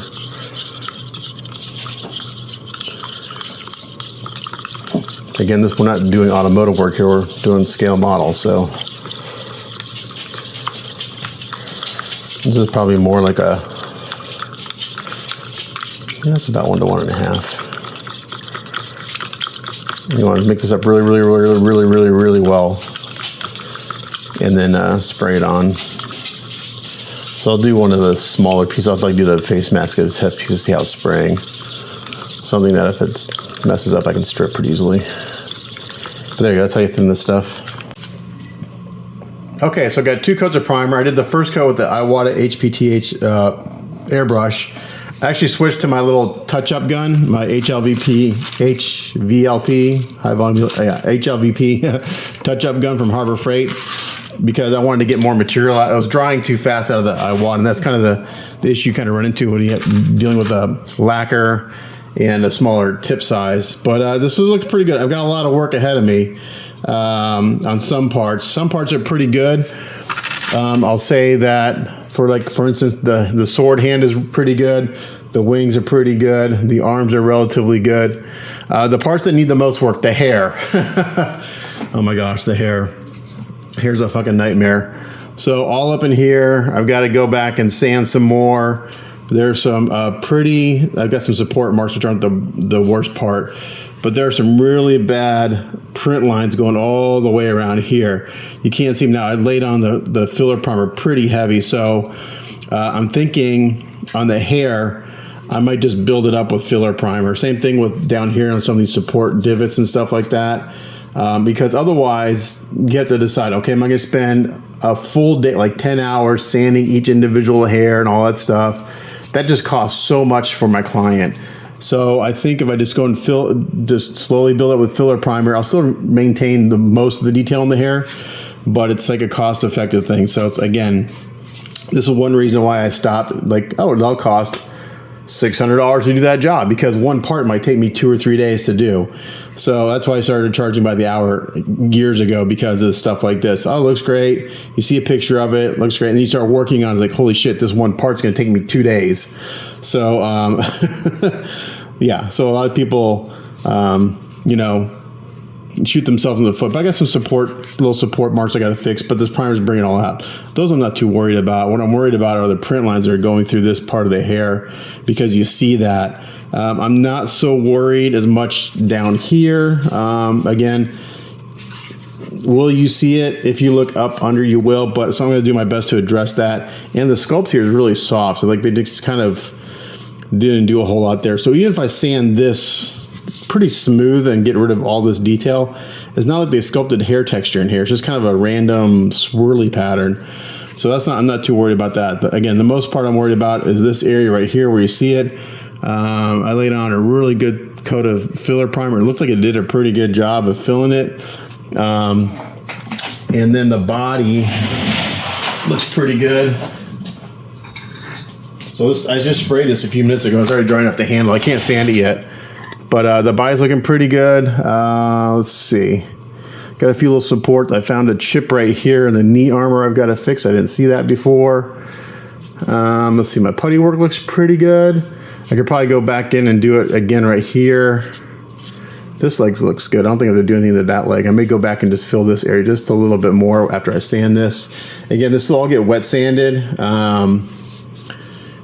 But the skin looks good. I'm not seeing anything in the skin. I did see underneath the chin. There's where the supports where I missed that. But the body's overall pretty good. The hair's going to take the longest to clean up. Let's look at the base. Okay, so the base, I put on 3 really good coats of filler primer. Now I still have some supports I got to take care of, like up in here.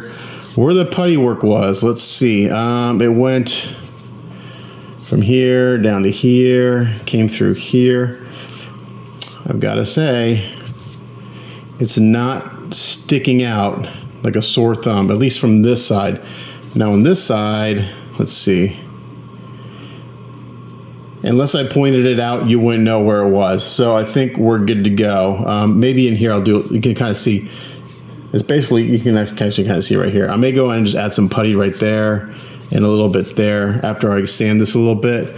But I'm looking at this pretty close. And I see some of the print artifacts. You can see them here. Yeah, right there. I'll probably have to sand this and do it again. So one reason when you get stuff from China, And it looks like it has a shitload of primer on it, because they're doing exactly what I'm going to do on this piece, because I don't want to spend the time sanding it would take forever. Just on this base, again, this is just the base, would take days to sand it all out. They load it up with, they load it up with primer. So depends on the factory too. Ownage, not so much, although I have seen some of their actual prints in person, and they have a lot of primer on them. So which leads me to believe that the sculpting detail is over sculpted a little bit, so they can compensate for the amount of primer. But they put a lot of primer on just to fill in any print artifacts. So I'm looking pretty close here. There were some pretty significant print lines right here. Looks like those are pretty much gone. Again, so this needs to dry for 30 minutes or so. And then I'm going to wet sand everything, give it another bath, and do primer again. And hopefully by the end of the day, she's primed and ready to start painting tomorrow. That's my goal. We'll see.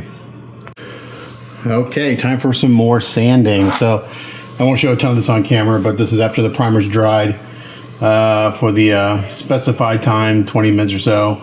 Actually 30, 45 minutes.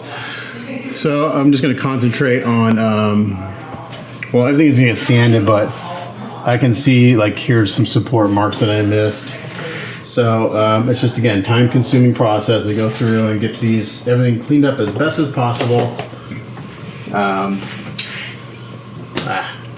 just had. Dang it! I was talking. I was looking for something. Anyway, I was looking for a specific sanding stick, and I don't know where it went. I just had it. Oh, it's right here. Oh my gosh, I'm blind. So I'm gonna use some of these little sanding sticks here. I can use these wet. So depending on where I'm cleaning up, I may do some dry sanding too. So if I need more aggressive sanding, I'll do dry, but mostly do wet sanding because it's just less aggressive. So I got some water here, and I actually put a few drops of dishwashing soap in there. It does two things. It lubricates your sandpaper. It also cleans the surface as you sand. So I'm going to put these in here. I want these soak for a little while. You really don't want to use these right off the bat. They're pretty aggressive. Now, I have 2 good coats of primer on everything, so most of this is going to be taken off. So this is a super fine sanding sponge. And as I sand,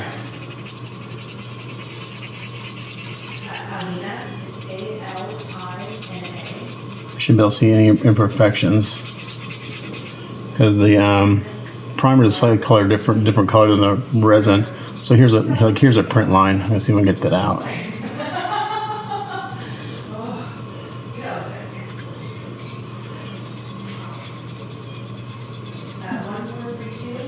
And it's a good idea to have a paper towel nearby so you can kind of clean that off and see your progress as you go.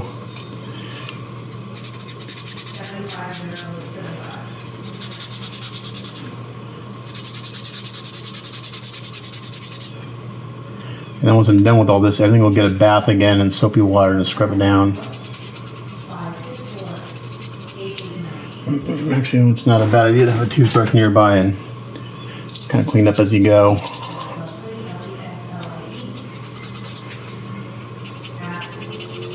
So as I'm sanding here, I'm not sure if you can see it, but there's a line right here. So you can try to get that out. It's a print line, like a shift. Maybe like where it pulled up from the FEP weird, or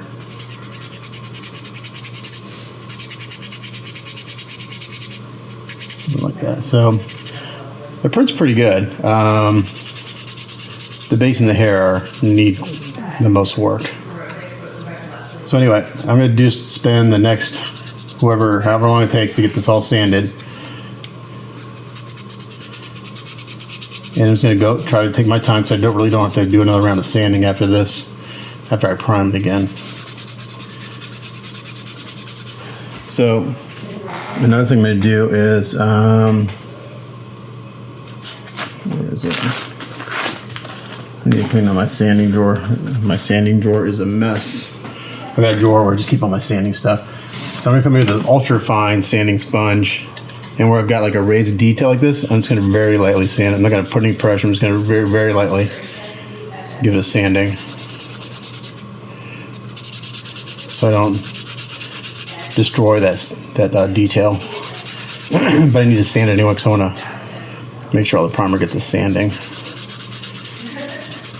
So that's it. I'm just going to keep sanding. If I come up with anything that's different or interesting or new, I'll pause and show you. Okay, so I want to show you kind of like on this arm armor where I got this spot where this print line is in between these two kind of detail lines between this line and that line. I don't want to try to use a sanding sponge. If I try to get a sanding sponge in there, I'll obliterate those lines. So I'm just going to get some, this is 600 grit sandpaper, and I'm going to flatten it out a little bit and just try to sand between those two detail lines so I don't obliterate those with the sanding sponge. Sanding sponges are great, but they can, if you need like precise sanding, they're not the best. So this works pretty good for something like that, where you get in between two areas. You know, looks like it took care of that. And I got the same thing over here. The only difference, I've got a little rivet to kind of get around. So I'm gonna do my best to get rid of that little line.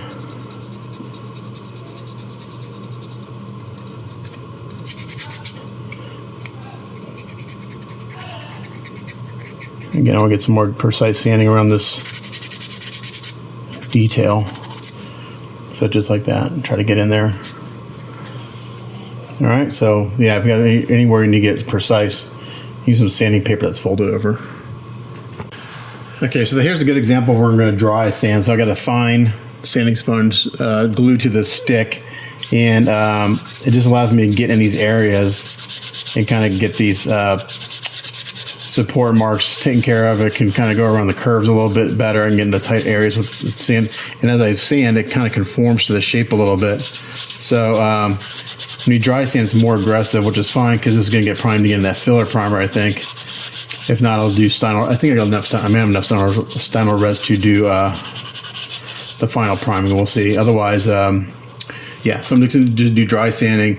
So this area here where I got where the print lines are the worst, which is right, it comes through here. That's actually not too bad. The worst part was back in this area, and I put a lot of primer there. I put about 3 coats there, and it looks like it filled those in pretty damn good. So just do a light sanding to see if they pop up, and I don't see anything popping up. So I think I got them. He put in a filler primer, and I managed to keep the detail in the hair. So luckily this hair is sculpted so the strands aren't super fine. So it's not like I'm loading on the primer on really fine detail. Like most sculptures on this, hair is sculpted kind of with larger clumps of hair, not like individual hairs. But having this sponge on the stick allows me to get in these areas down here where the supports were. I just can't get my fingers down in there in the sponge, so it helps having this on the stick. And again, those are the areas where the sculpt is kind of soft. It's just kind of implied that there's hair, like a hair texture there. So I don't mind being a little more aggressive in those areas. So it's going a little faster than anticipated since I'm doing it dry with a fine. This is a more aggressive sanding sponge, but and like back here, I've got some print lines. I'm probably not going to worry about these too much because you won't see these once the hair's on. The hair gets permanently attached. So like there's some supports right here I just saw, support marks. This goes over the shoulder, and there's no hair sculpted in, so I can just kind of sand that smooth.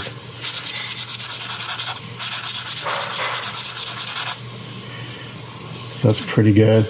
Yeah, so yeah, I just want to kind of show you the sanding sponge on a stick. It works really well also for like areas right here where there's like a hole in the hair. I can get in here and do a light sanding. So yeah, I'm just going to go over the whole hair with the sanding stick and sponge, and hopefully that gets it. I'm going to do the same thing on the base with this, and hopefully that gets everything that I need to get. Hopefully once I get all sanding, I do my next round of primer. It's rare that I get away with just 2 rounds of primer. A lot of times I'll do my second round and I'll find some more things that I want to fix. Again, my work is never perfect. There's never ever, I don't ever get 100% everything, but the more I prep and the closer I get to painting, those numbers of things that I want to fix get reduced to the point where I put it all together and I look at it. It's okay. Once I'm looking at this as a whole, do I see anything that just sticks out and needs to be addressed? If there is, then I address it. If not, then I move to painting. That was like on He-Man. Like underneath his pants and stuff, there were some areas where I just couldn't get to clean up just because it's physically impossible. So I was like, okay, those areas I'm not going to see, my client's not going to see it, and it's not worth spending the time and the expense to clean those areas that are never going to be seen, or that I just can't get to, or if I, it's not worth stressing over those little areas. But so, in my opinion, the important thing is to see the overall picture and what the piece looks like when it's all done. So that's kind of how I approach cleanup.